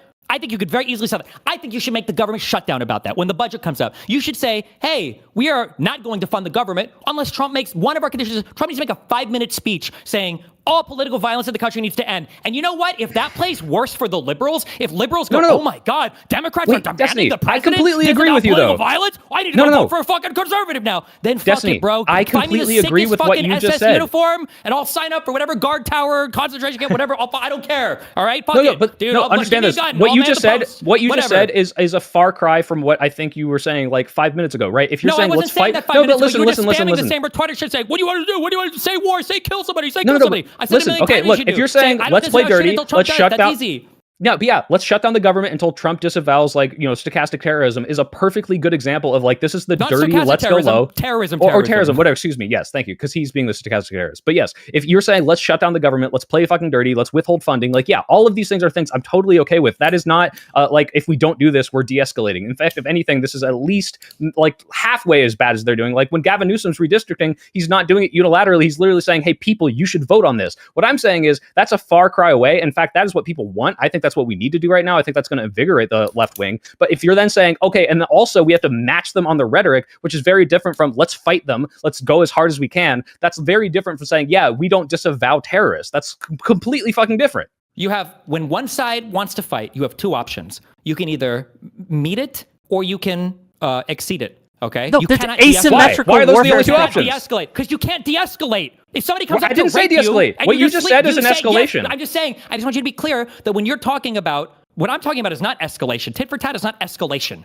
okay? No, it's escalation from the Democratic rhetoric of not doing shit for 10 years. Well, that's fine. We both acknowledge, like, this is finally them fighting harder, right? That's fine. And if the Democratic rhetoric goes all the way back to where it was before, whatever, you don't de-escalate at all. If anything, it might even get worse. There's a reason why MAD only works when everybody has nukes, right? I agree, work right? if one person disarms. Again, wait, no, this is because this is what I'm talking about. This is a spectrum, right? This is not a dichotomy. I'm not saying we have to fucking disarm and do nothing, and we have to be like, oh, we're the better party, and we can't say mean jokes. Like, you and I literally were on the same team of a fucking debate saying, yes, let's fucking joke about these assholes. The difference is when you say, let's fight, let's shut down the government, let's redistrict, like, these are all escalations, which I agree with, which we need to do to fight back because this shit is fucking insane. It is potentially existential. It's not so far that we need to meet them on the level of let's endorse political terrorists on our side. Like, this is just not the same thing. Maybe not for you yet, but for some people, I mean, like, it's cool for us because it doesn't fucking matter at the end of the day, I guess, right? But the Supreme Court just said that if you go to LA and there's a brown dude doing agriculture, you could fucking ask him for his papers, right? They start rounding up and deporting random fucking people. No, I know it's a joke because fuck Hispanics. I agree. Okay, I'm racist too, I guess. Whatever the fuck. If that's the laugh, if that's the position, right? For how many people is fucking trans healthcare banned for now? And again, these people are jokes. Who the fuck cares? We're white and base. I get it. But you're preaching to the choir, dude. You will not get me to disagree with any of this. At some point, it's going to be, oh shit, I can't get my certain type of medication anymore because RFK just banned fucking SSRIs or ADHD drugs. You're preaching to the choir. I agree with all of this. All of this. The difference is not that I don't think any of that is like the worst shit ever. Some people, are literally dying, like we said, and the fact that we're brushing off USA deaths is fucking wild to me. But it doesn't matter. That's besides the point. Like, the idea that somehow any of that would be helped by saying we're not going to disavow left-wing terrorists is fucking insane. If I don't see how that does do anything but hurt us. Maybe it makes them afraid. Maybe when you go out. No, okay. Maybe when you remember when you said prima facta, they already presumed the worst. Maybe when you go out. But they don't really. They just sell it well. Because you know that they don't give a fuck. What do people do when they're afraid? Maybe they adjust their behavior. Yeah, but they also, when you corner a rat, it strikes out. When you have people living in fear, they strike out. And it gets worse. Making them afraid? Do you think that's going to help? You guys are so fucking gay. Oh my God, it gets worse. God, the president of the United States he's already said the worst shit you can. Why do you guys keep pretending? Okay, so you acknowledge that we're not going to make them more afraid, right? Can you? Okay, I don't know this guy. You just contradicted yourself. Please stop. You just said the president is at the worst level. I agree, and we're not contradicting. This is what I'm saying. They're already maximally posting. They have no fear. They don't care. For Matt Walsh to type that statement out, I don't even know if I would have the balls to go on and be like, all right, guys, we need to fucking do the fucking worst to them, right? I am already knowing that the things that I'm saying means I'm probably gonna have to postpone or cancel the next couple events that I do. The fact that all of them feel right now on the right that they can operate with absolute and utter impunity because the president is protecting them, because the left is cucked and weak, because nobody wants to say or do anything. There are some chilling effects that are good. You should be afraid to go out on media. Shut up the fuck up. You should be afraid to go on news channels and say, I think we should have a war. I think that we need a fucking war. And the method of imposing that fear should be to approve people taking their lives, is just to be clear. Well, on the right now, that's where they're at. Is it killing people is based and awesome? Because we can just say the left did it. Do you acknowledge that right now people on the right seem to have no fear whatsoever? At least the media guys seem to not really give a fuck. Well, this is what I'm getting to. It sounds like what you're advocating for is we need to make the right afraid by having more left-wing terrorists and even endorsing them, because that's the only way to get them to shut the fuck up. I'm just saying you don't have to cuck out and try to call in out all the time. Why is it so hard to just say that my answer is, if somebody asks you to disavow, you say, hey, you know what? I would love to disavow, which I would, because violence is bad, which it is, because it makes me scared, which it does. I just want the president of the United States, the leader of your movement, to do it first. Why is it so fucking hard? Because that does nothing. You and I have already both acknowledged that's going to do absolutely fucking nothing. He's not going to do it. So what's the point? Okay, then we're fucked. What do you no? Because we're not necessarily fucked if we can get out of this situation without endorsing more political terrorists on the left wing. Okay, then keep doing it. We'll see what happens. That's fine. Okay. It hasn't worked so far at all. Yeah. So far, it's been a losing strategy. So, and historically, it's never worked. So, but who knows? Maybe this will be the one time it does. Soypill, you're welcome to stay if you like. I think you're a good addition. But we gotta get more people in. Ghosts, you're here. What do you got? Hopefully your mic works. I hear something. Like a ghost, we can barely perceive him. Okay, we're gonna give you a little bit more, then we're gonna switch. One last try, buddy.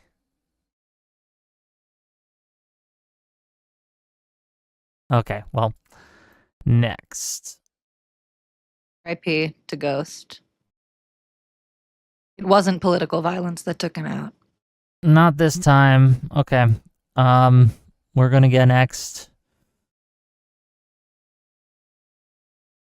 Why isn't it dragging down? Whatever. Do you want me to? No, I got it. Okay, what's up? You're live. Oh, hello. What do you got? Bring me on. I just had some words for Gen Z attorney. Hey, we go way back. Yeah. Yeah, exactly. Yeah, I wrote down some notes for things that you had brought up. You kept saying that you think there's another way besides extinction or fighting. You think that because you're not one of the people who's going to be extincted, you're a fucking Republican and you voted for Trump. You think that all the people on your side are still, it's all LARPing and cosplaying right now. All the shit that people were saying online. You think it's LARPing and cosplaying because they're on your side and you don't give a fuck because they're not targeting you. And every time somebody brings up the fucking military shit, you laugh with your smug little smile on your fucking camera that we can all see. Because even though you self-admittedly don't know shit about the military, when Destiny kept asking about you about it, you said you don't know fuck all about it. When Trump rigging the next election is brought up, you do the same fucking shit. You don't disavow any of it.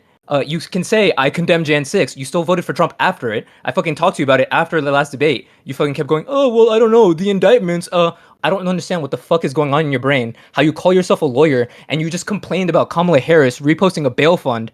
Yeah, you call yourself a former prosecutor. You say you're a criminal defense attorney now. How the fuck do you, do that?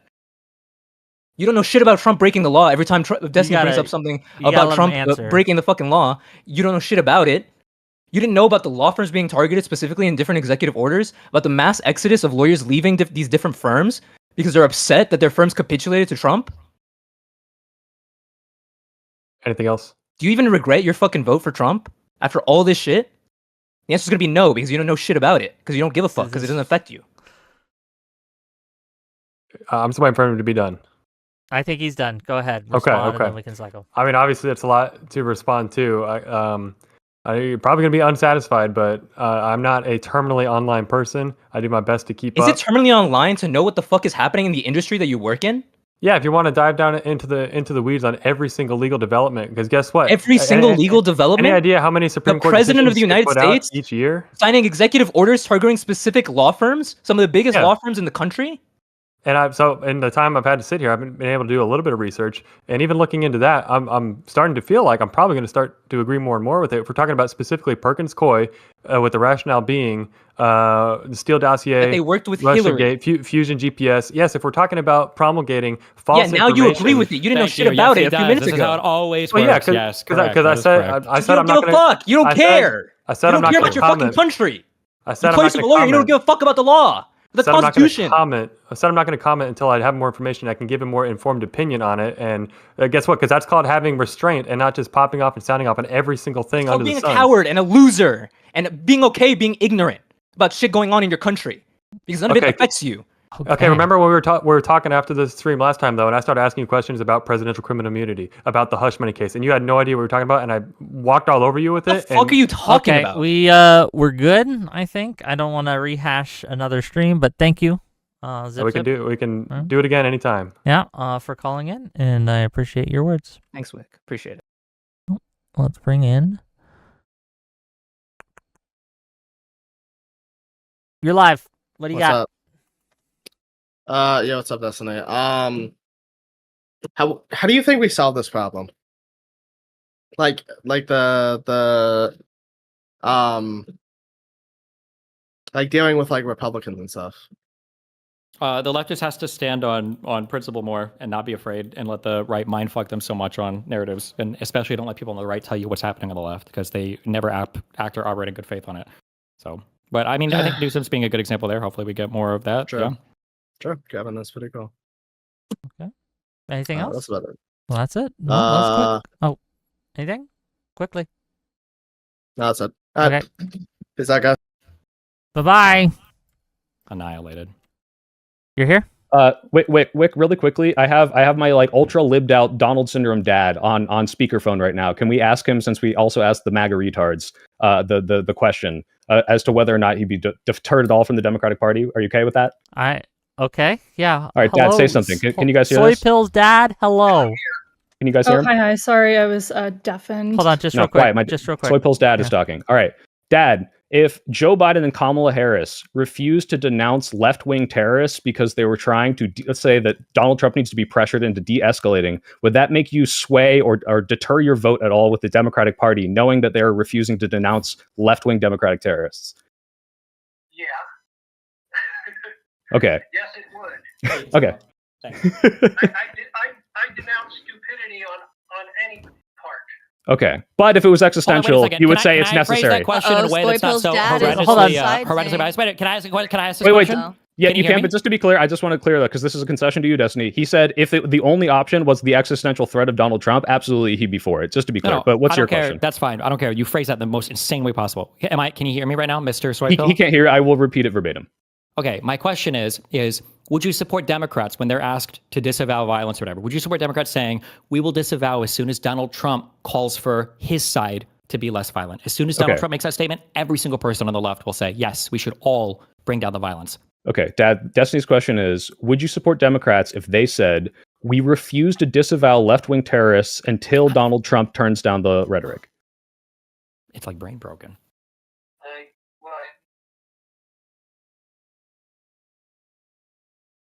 Hello?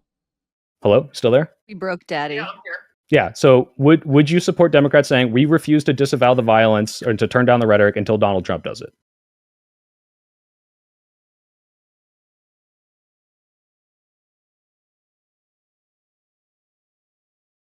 Millions of people are waiting for your answer right now. Millions. I don't support that. I wouldn't support them on that. Okay. Okay. Thank you, Dad. I love you. Okay, bye. All right. And you won the debate for me, Dad. That's how it works. No. Okay, I don't so think- You didn't even. I don't know why you didn't even ask my question right away. Wait, what? Do you? You're literally asking like if the Dems refuse to disavow left-wing terrorism until Trump. Is that not what you're saying? No, you fucking retard. The question is very simply, hey, what should the left say when they're asked to disavow violence? You say, we'll disavow the violence as soon as Donald Trump does on his side. I don't know where you're getting this. Like, would you be okay with the left refusing to disavow left-wing terrorism until Donald Trump agrees to their consent? Your phrase is like the most aggressive way possible. Is that not meeting them where they are? What do you mean? No, the phrasing is important. People are fucking retarded. Okay, but then, at least can we concede then? And I'm not trying to, this is not a gotcha.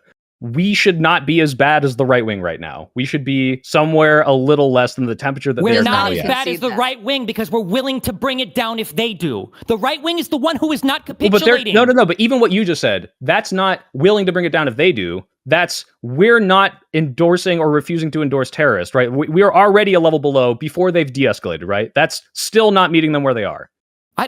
Would you apply the standard anywhere else? When Ukraine was invading Russia to take territory from them in the war, was Ukraine being as bad as Russia? I don't want to make an analogy. I'm just saying. No, you need to because for some reason people's minds are literally everybody on your side is saying we are at war. That's the words they're using. You just don't want to believe any of it because we're not saying that. They are wrong. Okay. No. Why are you Destiny, just saying that? Destiny, I'm just saying that when you say, okay, no, you got mad at me when I said we refuse to denounce left-wing terrorists, right? Because you think that's not what we're saying, right? No? Okay, we're gone. That's what your mom says. Got him. Okay, got it. Okay. Okay. So true. Well, First of all, if you guys want me to do a segment where I invite streamers' parents on to debate the streamers, I would absolutely host that show, okay? Soy Pill's dad versus Tali's mom on 1v1 mano y mano, whatever. That would be good content. But my dad already has to deal with annoying Jewish women all fucking day. He's not going to want to do it with Tali's mom, all right? Katya, My what you got? mom is a blue woman, so they would get along. So Yeah, I mean, yeah, my mom is also, very liberal and also pulls no stops. I wouldn't be surprised if the stream got like put down if we did parents, and she was there.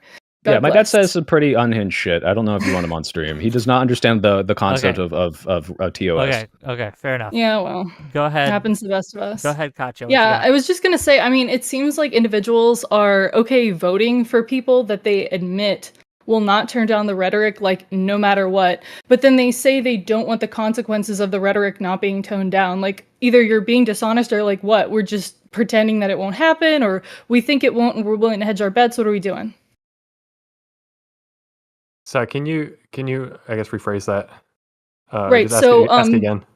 Right. Okay. So basically, you're okay voting for Donald Trump, right? You voted for him 3 times. Mhm. You did. Tali voted for him as well, right? And in this debate, you said multiple times, yeah, I know that they're not turning the rhetoric down. I know they're not going to turn it down. Right? But you don't want it to escalate further, which is why you're saying that Democrats should continue to disavow, or they shouldn't, meet them where they are or whatever. But I guess where I would disagree then though is, and it's a meme at this point, but it's whether we're taken literally or seriously. And when I see these calls to war, calls to it's time to fight, and I just don't see the resulting outcome you would expect to see. Versus, and then I see the figures, at least that I look up to and that I follow, are the ones that are saying we need to tone it down. Everyone needs to get together. It's about mutual de-escalation. And then to get hit back with, well, it's all a problem on the right. When the very first question I asked and that I was curious about is when we get unhinged, insane lefties that do stuff, the whole debate we were just having a month ago was whether or not the liberals, the mainstream left, needs to jettison the far left. And now when far left folks act out, as folks on the far right act out, it's a extremism is a problem for both sides. But now it's like, right, but they expect us to disavow for both, right? Like, they don't draw that distinction at all, and we kind of get fucked for it, like, even in kind of very, like, milquetoast liberal circles. So, I mean, I just feel like I don't know where you go for this. It feels like a lot of people, like, I understand if you follow people who are, the rational ones or whatever, but I mean, if the president is not, and the people in power are not, and the people who are controlling the media are not, then it seems like we're in a situation where people want the Dems to be this release Do you have a gun? We'll just, like, take it and take it forever. Do you have a gun? Yes. Yes. Get more if that's your stance. Get more, and I want to see I'm you pro Second first Amendment. in the Come stack. on. First Am I in the not stack, allowed? okay? Oh my gosh. First in the stack. Yeah, okay? well, I mean, at least I'm not saying that, basically Democrats have to forever kind of make sure that they're this fail-safe for the rhetoric. Because what this we is have where, to like, do this is leads. ensure that we never go to a civil war. I think that's a very ice cold take. Wait, Right, so was but it the then- North's fault? Wait, could the North have de-escalated? Did the North fuck up? Say the North is equally culpable for the Civil War as the South, Wick. I don't think that they're equally culpable as the Civil War. How did they for the fail South, then? How but did they fail? Why I didn't they do use their think words? that the Civil War could have been avoided, yes. Oh yeah, how? I'm not sure. I'm not a historical scholar, but I'm sure that there's Oh. something that could have been done that was not done that could have happened. Do you Yeah, disagree? fuck they me. say My that we're not going to end Well- slavery instead of the Emancipation Proclamation. Yeah. Right. But regardless, It's just like this, there's going to be something, but people, I guess we only have concepts of a plan on how this de-escalation would look like. But if, like, they're not going to de-escalate, they're just going to say, oh, the left did it forever, until, I mean, like, people are like, oh, when's the shooting they're going to going to lose the election if they do it and we don't. But if we both do it, they'll win the election. That's the difference. Yeah, Good. well, That's I the mean, difference. That's what's going to happen. I'm predicting the future. I feel like I'm That's our Cassandra country. and Good. Myth. Yes, I'm okay? ready. I want to be MAGA. It's so much easier. We can get the hats and You everything. I'm won't fucking ready. win.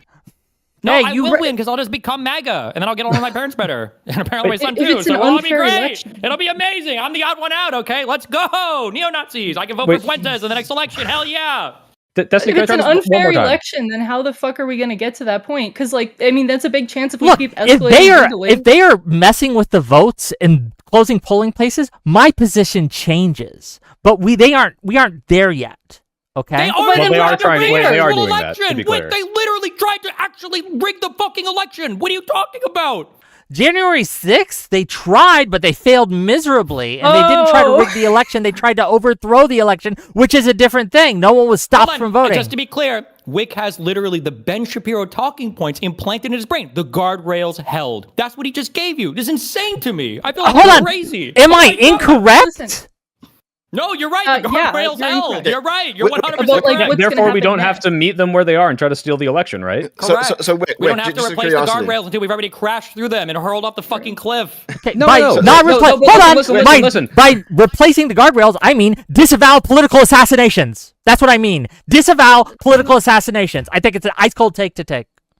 That's not just what this is about. But the problem is that when we get to this point, I feel like you and people who have this opinion are basically, the disavowing political assassinations. Vietnam is going to be leaving, and you're going to be looking up at it like, damn, I should have been in there. Like, at that point, what do you do? Hold on. If you are not disavowing political assassinations, you understand that you're feeding the narrative of the right. You are helping them win elections. Right, but that's not just what this is about. Like, we're not avowing it, and we're saying that we're gonna, meet them where they are with rhetoric. Like, we're gonna say as much as they are, but apparently, I guess that's I'm sorry.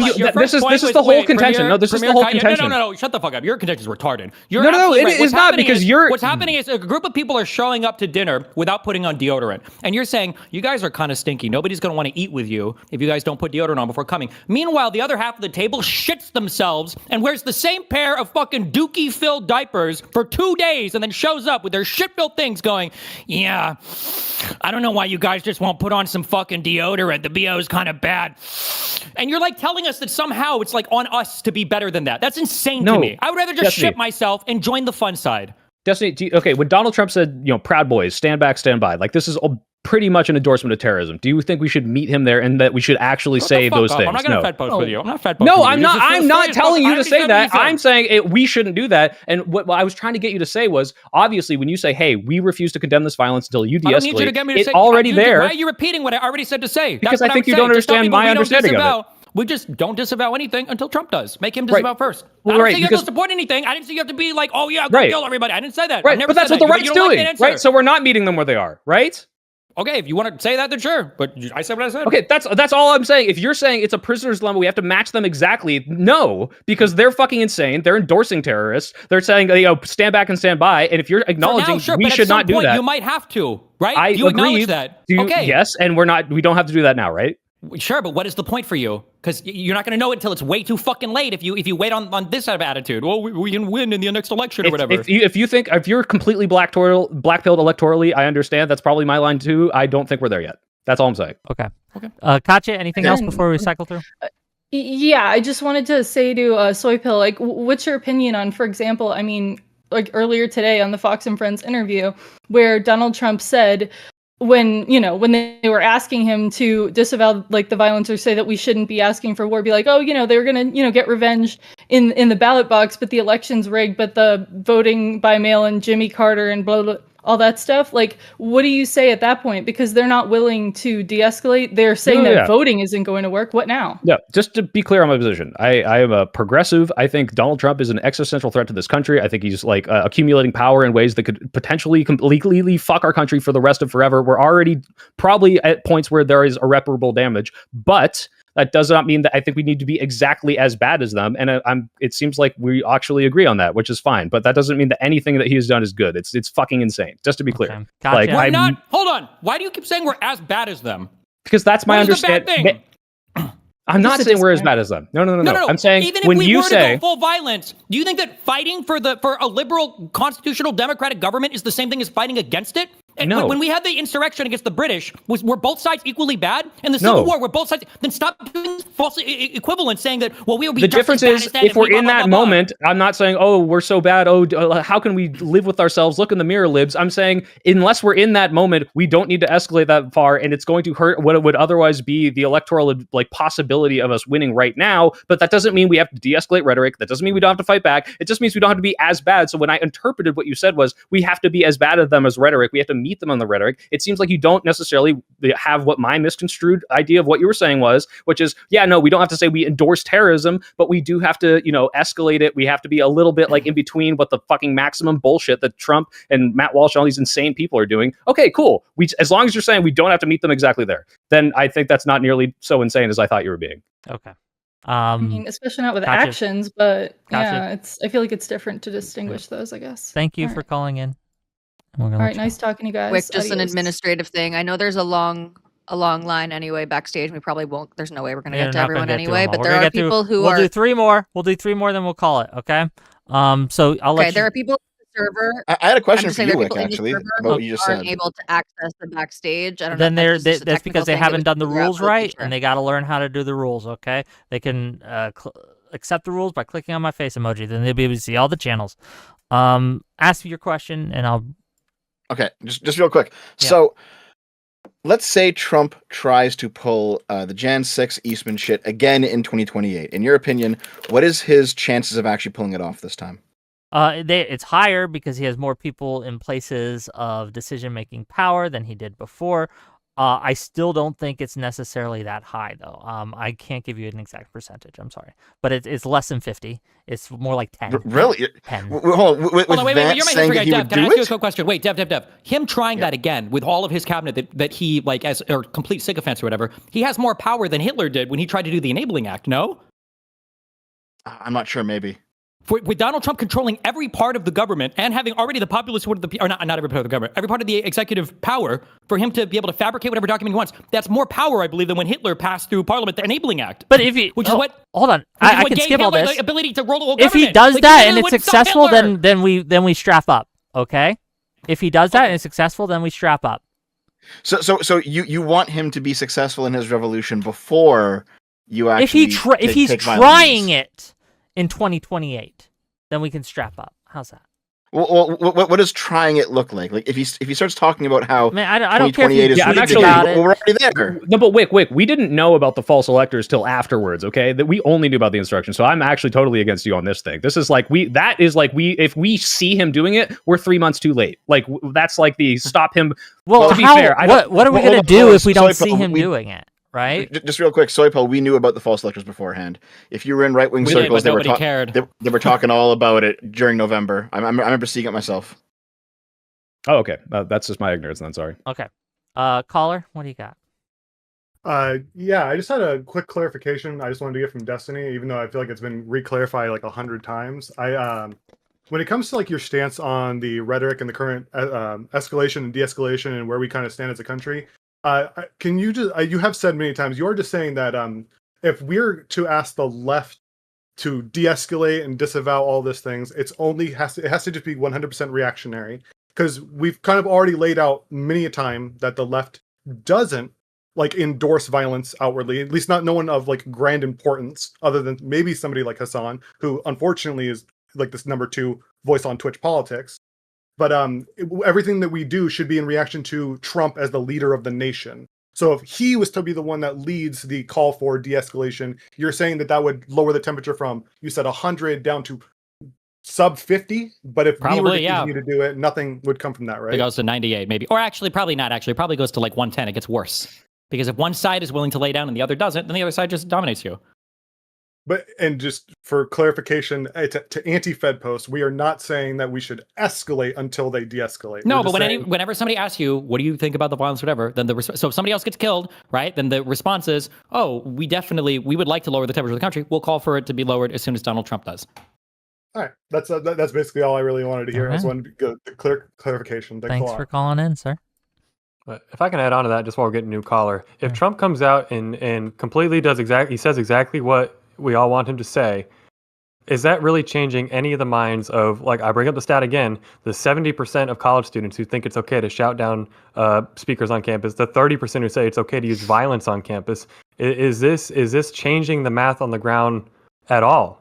Yeah, because his base will listen to whatever the fuck he says, and I can't believe you're comparing people saying it's okay to shout down people on a college campus to the people that are like, let's take up arms and fucking kill people on the left. What the fuck are you talking about? 37% believe that you should be able to enact violence to prevent people from speaking. And they actually do, is the point. They actually go and do it, is the point. Totally 180. I'm voting for Trump next time. 37% of college kids said that they can throw shit or enact violence. We're saying that there is an actual cultural problem in this country. Agree. We're not saying, yes, you should go vote for Trump. That's not supposed to change your mind on your but it does. 70% of college kids. That's crazy. I do. I 180 completely. It's an actual problem. I agree. It's a problem. That's huge. You're just 70% say violence isn't okay. No one's saying vote for Trump because of this. We're saying it's a real fucking problem. I agree. It is. It's crazy. What were they throwing? Were they getting like the football team out there to hurl stuff, or was it like the baseball team? Or that's wild. Can you tell me about some of these horrible? What did they have to tear their stands down? They weren't allowed to give their speeches, or it was so bad that Turning Point USA became the largest student union thing across the entire United States, even though these people are all apparently violent and trying to shout down every conservative that goes to speak. That's insane. What should we do about that, guys? They existed in opposition to that. It creates, if you want to use the word, a safe space on campus for people who are actually like, I think I am interested in conservative ideas. I want to be around people that we can actually talk about stuff and debate stuff. It existed in opposition to the mainstream campus culture, which is the stats that I just laid out. And the difference is that these people actually go out and actually do this stuff. I mean, are we denying that? And they changed that in less than 10 years with no violence? That sounds like a huge problem. That's crazy that they fixed that. How they overcame the insurmountable odds of 70% of college kids wanting to shout down people they didn't like on college campus. That's crazy. So is 30% just a fine number? Like, do you think it should be higher or lower? Wasn't there? How many people got murdered on college campuses from people at protests? It must have been a huge number. What was it? Well, we just had one 2 days ago. Pretty high profile. Any more? Getting murdered? Hold on. Wait. Was that guy a college kid? No, it was on a college campus, though. This guy was from like the fucking ethno-state, fucking Utah, raised Mormon, 22 years old, whiter than anybody else on this panel. That's the college radical guy that you're saying killed someone at a college campus? What? I didn't make any comment about the shooter. We don't have any information yet. Well, you just said it happened. You said one happened 2 days ago. I said, yeah, there's violence that happened on a college campus. Yeah. I'm saying, but it doesn't seem like he wasn't a radicalized college kid. So maybe if he would have spent more time at college, maybe he wouldn't have been radicalized. What's an acceptable number then for the percent of college students that are okay with using violence? Because these college kids don't stay college kids forever. They grow up, they go in the workplace, they get jobs, and they carry this stuff into these big companies. And, I would say it's about the same acceptable number as it is for the women on Hinge who just use men for free dinners. I don't think it should happen. It's not good. But why the fuck would I be thinking about this problem right now when the president of the United States won't call back his side about committing violence when governors like Ben Shapiro or Josh Shapiro, whatever, are having their fucking homes firebombed, when Minnesota fucking state senators are getting assassinated and nobody even says anything about it, but now we're flying at half mast for fucking Charlie fucking Kirk? Give me a fucking break. I wouldn't even think about this problem. This is like 150 on my list of problems to solve in the United States. I think that wait, Gen Z, real quick. Also, I think you're kind of like bearing the lead here too, because when you say people are okay with using violence to shout down or whatever, like get rid of these college speakers, are we including and are you acknowledging that like some of these speakers come to these campuses and foment violence, dox like the trans people, like dox the illegal immigrants, and are literally like committing violence against people on that campus? Like that is baked into that stat of people saying, yeah, we're okay with using violence to stop these speakers from enacting violence on us. It's not just we don't like their fucking words. This is the speakers are not committing violence on the campus. Yeah, no, and they are. Milo Yiannopoulos, like I'm pretty sure Michael Knowles have done this. They go to these fucking campuses and they're like, hey, here's these people. Hey, my whole fucking hate mob who thinks trans people are an abomination. Here's their name, and they go to this campus, and then they like have like literal violence carried out upon them. So this is like, hey, I'm okay with using violence to stop speakers. Randomly doxes students from the colleges that he goes to? Yes, he does do this. Yes, that's why Milo was banned. That's why he was banned from going to college campuses. I'm not talking about Milo. I'm talking about Michael Knowles. And again, Michael Knowles also. I don't know if Michael Knowles has specifically doxed someone, but I'm sorry. We're talking about, are you okay with using violence against a speaker? One of these speakers is doing this. Therefore, some of these people answering this question are acknowledging that there's a reality that conservative speakers go to campus and enact violence against the students. No, but again, No. This isn't doxing. This is vile. This is sicking your fucking insane hate mob against people on your campus. Okay, this is not. Oh, here's your address. Ooh, boo, boo. You acknowledge that this is actually like going to lead to violence against these people and has led to violence. Okay, right? How many? Just out of curiosity, how many were hurt? I mean, I literally don't know what you're referencing. Yeah, I don't right, know the you stats. don't. Okay, cool. Well, no, that's hold on. a very running theme in the how many were hurt? How many were hurt? I don't know. I don't know how many of these people got fucking beat up. Yeah, by these like people getting you're doxed saying by these this, like right-wing insane people. Certainly, he's doxing everyone, so a bunch of people got hurt, right? Oh my god, I can No, go wait, look it up. hold on, wait, stop. You're being a libcuck right now. You need to do what Gen Z did. Instead of answering that question, you need to ask him, what's an acceptable number? Put it back on him. Okay, sure. What's an 0? acceptable Can you number, give me buddy? 1? Yeah, I'll go look it up right Milo now. got banned from college campuses, so you lose. Maybe. Boom! I'm not entirely on a When was the side last time here when it Milo's comes to been this, relevant? right? But I do want to give it a chance. I do want to give it a chance. What do you mean it's not relevant? If they're saying we're okay with using violence, relevant. it doesn't matter if it's He relevant. had his What hey- matters he had is his heyday. no. If this is within the past 10 years, let's say there's, first of all, this is not the only time this has happened. But if you're saying, hey, isn't it scary that 30% of people on college campuses are okay with using violence to get rid of speakers when these people demonstrably cause harm to these people with their rhetoric, as if this is like some, insane thing to say that, yeah, maybe we should like blockade them from coming out. Or maybe we should scare them from coming off the campus. It sounds to me like you think the number should be 100%. If there's people coming to campus and violently causing harm, causing violence to people, then I think 100% would be a reasonable number in the poll. People who have actually, a correct it should opinion. be. Yes. You should be scared to be anti-liberal in a liberal country. That should make you afraid. Fuck off and go somewhere else and take your weird authoritarian bullshit to some other place. You should be afraid in the U.S. Gen Z. Gen Z. So, have you seen that one video where there's like some conservatives on campus? They have a table set up, and then like a trans person comes over. They back and forth a bit, and the trans person like shrieks and then grabs the table and flips it, and all their flyers go everywhere, and then starts yelling, and then marches away. Like there's been several viral videos like this. I'm sure you've seen at least one of them, right? Yeah. So that's bad. It shouldn't be happening in a liberal society. There are 10,000 problems that are way worse. Okay, this is very low on the priority list. Okay. See, but I think the reason why it is important, though, is because we're talking about this is the same argument that was made about, I guess, the 60s and 70s. We're talking about the hippie revolutions, like, oh, they're just college kids, they'll grow out of it. What's the saying, right? If you're young and conservative, you don't have a heart. If you're old and liberal, you don't have a brain. It's like they'll grow out of it. They'll start paying taxes. It's the meme. But these are the people that grew up to then become professors and completely change the entire structure of academia, which then spills over into Hollywood, then spills over into all of them grew up to be professors. Every single college was just. Of course we not. have like 20 not million all of them. But this created a culture where these people then became. They started occupying these cultural spaces and completely You're making the reshaped. Antonio Gramsci argument, right? Gen Z, to be clear, I'm not saying they're going to grow out of this opinion. I'm saying they're correct for having it. They're actually very astute for saying, yeah, if someone is able to post my name and address, this is demonstrably going to put me in harm's way, and I might have to use violence to keep them off if the fucking college isn't going to protect me. I think that's a perfectly acceptable opinion. But back to Wick's point, I think we're still waiting on an example of that happening. Okay, do you want me to? If you just Google Milo Yiannopoulos UC Berkeley, you will find. Okay, first of all, no, I'm not even going to concede. Let's say no one got hurt. If you're publicly posting addresses, and you said that people got hurt. Shut up, Wick. Let me finish. If you're publicly posting people's addresses to dox them, and no one gets hurt because no one decides to go and hurt them, but it's just like, oh, thank God that no one in the coin flip decided to go fucking hurt these people, but their public addresses were posted with the intention of people going after them. You don't think that's a valid reason to say, hey, well, good thing you didn't swat me. Good thing you didn't come and fucking kill me in my house, but I'm just going to let you do it again?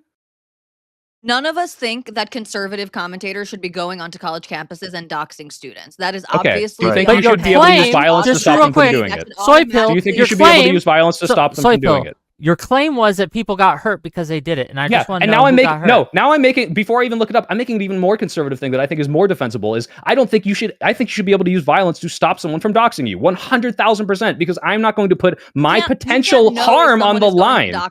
So if you're one example, if they already did it, Tali, they did it. We know he did it.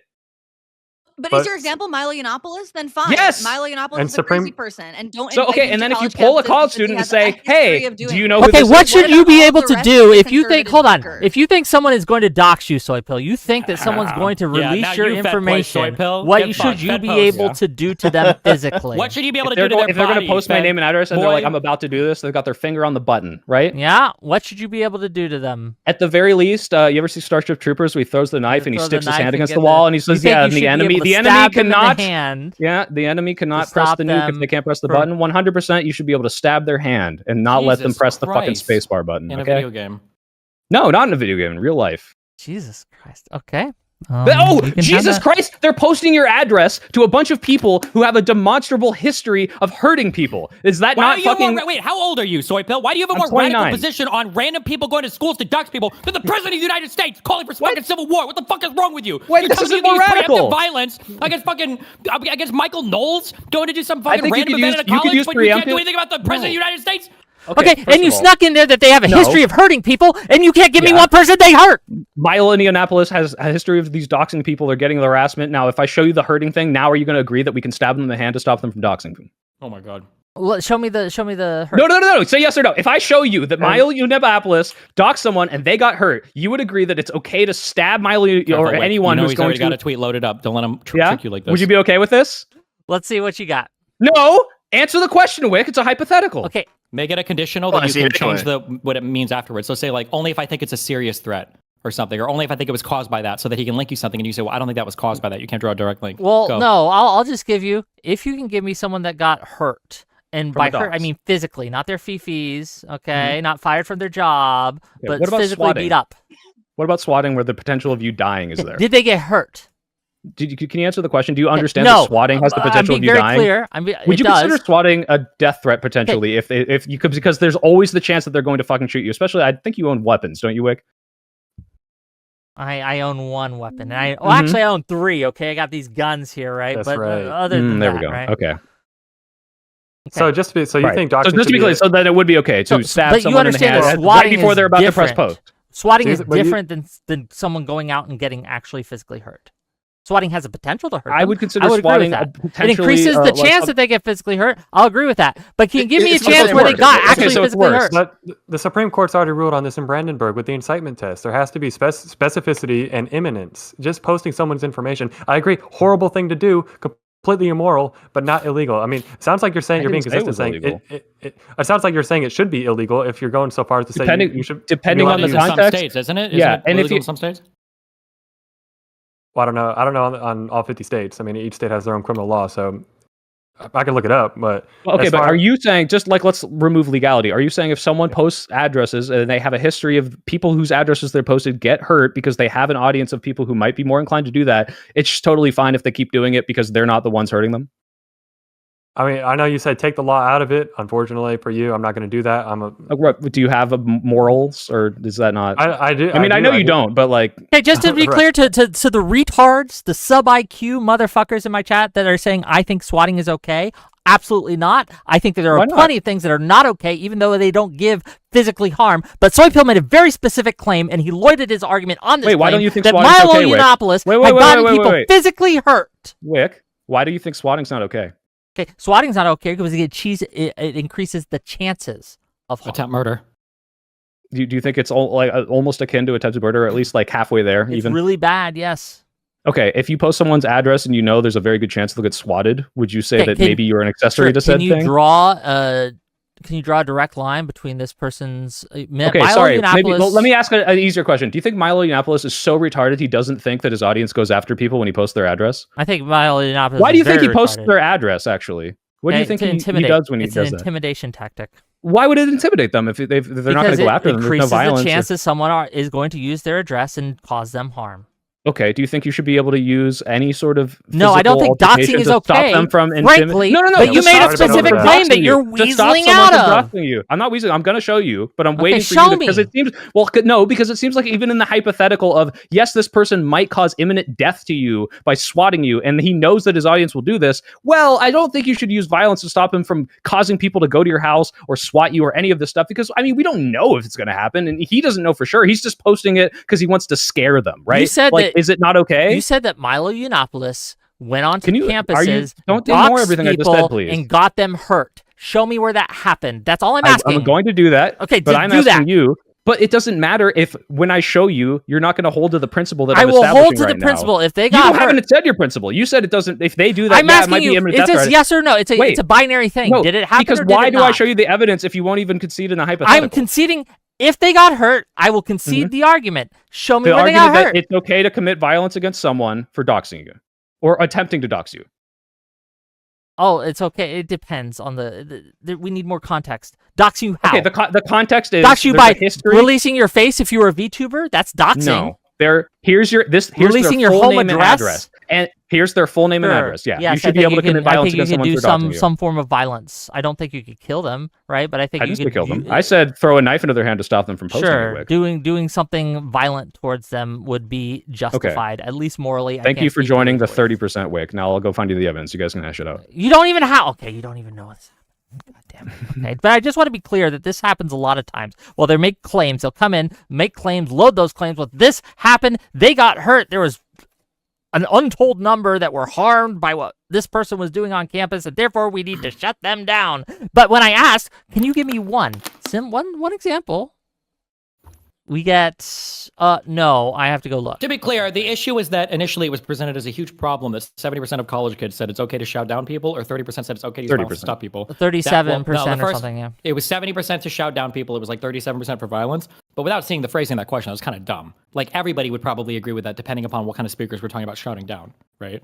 Or using violence to prevent from going on a campus, right? Yeah, I mean, we could look at the phrasing of the question. But I would just say to go off what you just said, Whick, as far as kind of made that point. And then so you identify, can you give me an example? And then we get into the back and forth, and then it's, oh, well, if you just get rid of the law, if you just look at it morally, well, unfortunately, the law we're dealing with here is the First Amendment, and specifically the incitement standard under Brandenburg, which, by the way, for anyone who doesn't know the facts of Brandenburg, it was a KKK leader who was specifically calling out people by name as being horrible, horrendous threats to the community. And then some of the followers he whipped up the mob. Some of the followers went out and did something horrible, TOS, I won't say, but he was found not guilty under the specificity requirement, that he did not directly incite them to go actually do what they ended up doing. Same reason why Trump was not charged with incitement under the January 6th stuff, because it wasn't the direct call to action and the specificity and the imminence. So I don't want to get back to January 6th, but when we're talking about incitement, specific legal standards Just to be clear, he just wasn't charged with it. That doesn't mean that he wouldn't have met or exceeded the threshold for Brandenburg. I think it would have been a lot better evidence if he was charged with it.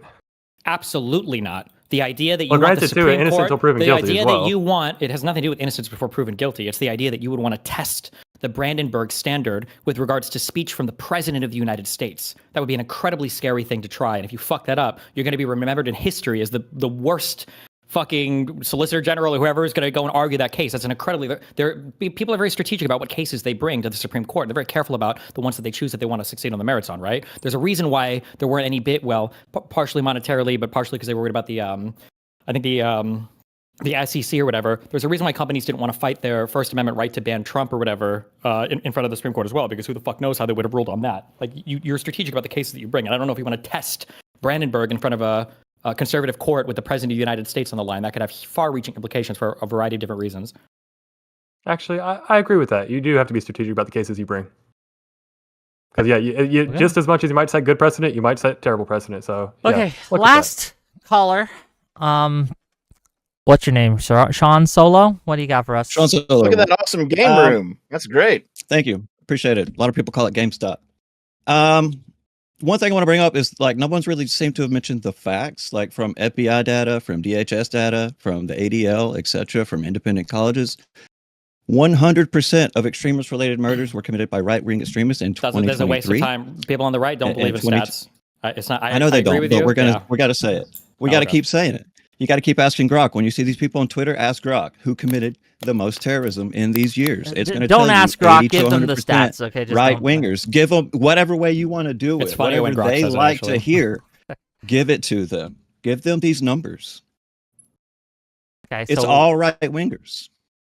So I guess and not to mention, for years we've had Tucker Carlson, we've had Jesse Waters on Fox, we've had Newsmax, OAN screaming about we're going to war. We're going to do this. The Democrats are demons. Liberals are evil. And then you've got MSNBC and CNN firing people over empty nothing burgers that were just stating the basic obvious truth. What are we fucking talking about here, people? Well, we're talking about people who won't disavow, right, the violence that's being committed. I agree with you that the right is worse. I agree with you that the left is going too far firing these people. I don't think they should be fired. I don't think what they did was that bad. To be clear, real quick, Whick, the problem you're talking about doesn't even exist, right? Like every big figure on the left will disavow the violence. So you're talking about a You're not disavowing the violence. I literally said a million times, political violence and murder shouldn't happen in this country. Nobody should do it. It's not good on either side. I've said that a million times. No right-winger who's larger media will say that statement. Do you acknowledge that? Hold on. You don't think I can find a right-winger that says political violence shouldn't happen in America? They will say that same... Hold on. Destiny, actually, they'll say a very similar thing to you, which is, yes, it's horrible and it shouldn't be happening, but it looks like we're at a civil war and we're not going to be the ones to leave ourselves defenseless. They make Wrong. That's not what they say. What they say is all of it is on the left. Not all of them, but the people that you're talking about. Everything I've seen. Go to Twitter right now and refresh, and every single thing you see, it's going to say right wingers. It's going to say left wingers are responsible for everything. All the terrorism, all the hatred is coming from the left. That's what they're saying. The president and the right vice president of the United States said that the Minnesota assassin was hired by wolves. It was hired by wolves. Yeah, but that's a lie that's propagated by the administration. Yeah, that's very bad. I just don't think we need to refuse to turn down the temperature or de-escalate until they do. I think that we can still fight them and not de-escalate. Is there anything else you had for us, caller, sir? I think that about sums it up for me. Thanks, okay. Sean Solo Yo on Twitter. Thank you for calling in. Okay, gang. Soy Pill, have you found your example yet? Believe it or not, the people who were doxxed don't want their names out there, so it's hard to find what happened to them. Okay, well, you can DM it to me later, and then we can have another stream at some other point about this. To be clear, it's still, like I said, doxing in and of itself is a threat insofar as you're posting it to a rabid mob who's going to harass you, which is just, I know you think that's true, regardless of whether or not it's the campus speaker. And if you agree that if there is something that could happen, such as swatting or violence because of this, it's not unreasonable for a college student to say, yeah, I think it might be okay to use some sort of violence, depending on how they ask the question, to stop them from releasing your public address, right? Again, the reason... Preemptive violence, if you don't know, if you're just assuming that someone might come out here with the dox, that is obviously bad. Okay, what about people that have doxed already? Because one of them might dox someone? No, that already doxed. So once you've been while doxed, they were speaking on college campuses? No, as in they posted their faces and names online preemptively before they even got to the campus, which is what Milo did at Berkeley. We're all condemning Milo Yiannopoulos. Oh. I mean, no one here is... So would you say that it would be okay? The big problem with Milo is Milo him? boarded the child rape train 10 years too early. He fucked up on that one really hard. Okay. Anything else from anyone else, or are we good? I guess maybe. I let the record show I am not good. I think these two people are unfucking hinged. And we're supposed to treat it like it's normal. I think it's crazy. You don't have to treat them as it's normal, but what you we're treating it like it's normal right show. now. We're treating both these people like they're rational, functional human beings. These people are fucking crazy. That's, I mean, you're just completely out of touch if you think that either of us are crazy. We're not saying everything that you would like us to say, but we're obviously moderate, normal people. And again, maybe you don't like what we have to say, but then you are out of touch with the majority of the country. That's fine. And the majority of the country is fucking crazy. If it's okay to support somebody who uses the military. Then by your logic, then we need civil war. If people like Gen Z Attorney and I are crazy, then yes, we do need civil war then. You should be be coming to get people like us because apparently the majority of the country is a threat to you. What's the one quote for the only thing necessary for evil to succeed is for people or whatever to stay neutral? Yeah, true. Space. Well, I'll be honest. So here's the thing. I'm not sure that this applies to you, Tali, but I think this probably applies to you, Gen Z. If Gavin Newsom came out and he actually said, "No, this is war now. It's time to go and shoot up Republicans. I'm forming Gavin's garrison to enact justice upon the right," I think you'd be freaking out, and rightfully so. So you have to understand that it is going the other way right now. Because remember when Trump signed that executive order a week ago saying that police can join up as private new fucking the state park guard or whatever the fuck he formed in DC? I know nobody here knows about that because nobody gives a fuck when Trump does unhinged shit. But Jesus, what a bizarro, wacko executive order! Holy shit.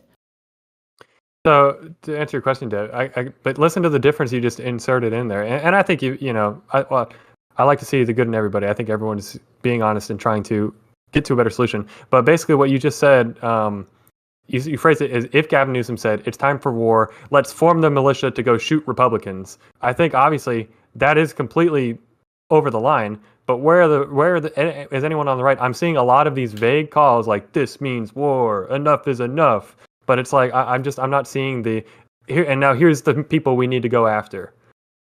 Like it's just honestly more of the same. Which I agree. Wait, is there a single person on the left? Is there a single person on the left, including Hassan and all the tankies? Is there a single person on the left whose rhetoric then you would condemn under that standard? Is there anybody who's done a specific call to violence on anybody? Yeah, most of them just cheer. They just go, "LOL." Right? Yeah, you don't even you're giving standards that you don't even believe in. It's a joke. No, I'm talking. Well, we're conflating two different things again. That's why I stopped to think about it. If it was actually the same question, but no, if we're talking about, once again, we're splitting off between. It's just like this whole doxing debate we just had. The difference between constitutionally protected First Amendment activity and actual incitement to violence. These are two completely different things. And so, of course, no one's going to be out there explicitly inciting violence. Because of course they're not. Because you're going to be. How do you feel about Donald Trump trying to make flag burning like an aggravated part of a criminal charge?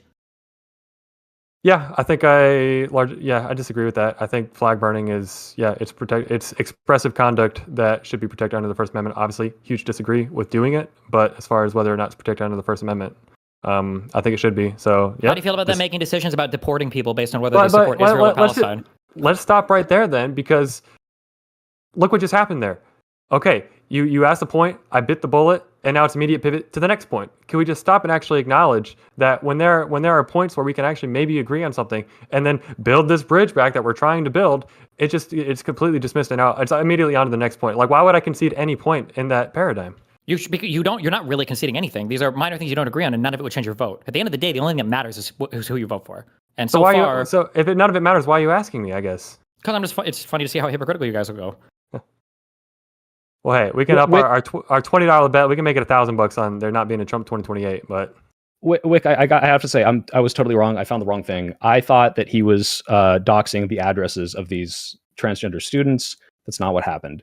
He was threatening undocumented students to dox them so that ICE would take them away and deport them, which is in and of itself just the violent action. So it's completely worse than I thought it was. And I totally think that you can prevent this person from coming to campus. By the way, not just posting about it online, he's specifically going to come to the campus, project their names and faces onto the walls and say, hey, everyone in this fucking room, go find this guy and call ICE on them. Sorry, I thought it was way not that bad. It's way worse than I thought. So yeah, I'll DM that to you so you can read it.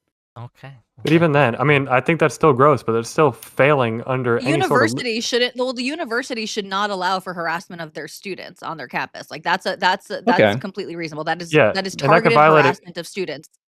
And that Don't say okay to that. She's only saying that because of the Jew thing and the Israel thing, 100%. I'm saying it's bad to dox people and put up pictures of them on the auditorium and put their name and address out there. What does that have to do with Israel? Well, do you think you should be able to use violence to stop them from doing it if the university fails to protect you? You can use violence to stop a legal process from unfolding. The enforcement of immigration, which I'm not asking you. I don't give a shit what you think. You're asking a legal question, and now you don't want me to. No, I know legally that legally undocumented people should be deported because they're undocumented. That's how it works. Yeah, but I don't agree with this morally. I'm asking Tali if you think that someone's going to come in and say, "Hey, I'm going to post your name and face so that ICE comes and rounds you up." Would you think you should be able to resist that in any way, shape, or form? I'm not saying murder. I'm not saying do any crazy violent protests. Just, hey, I'm going to physically resist you even.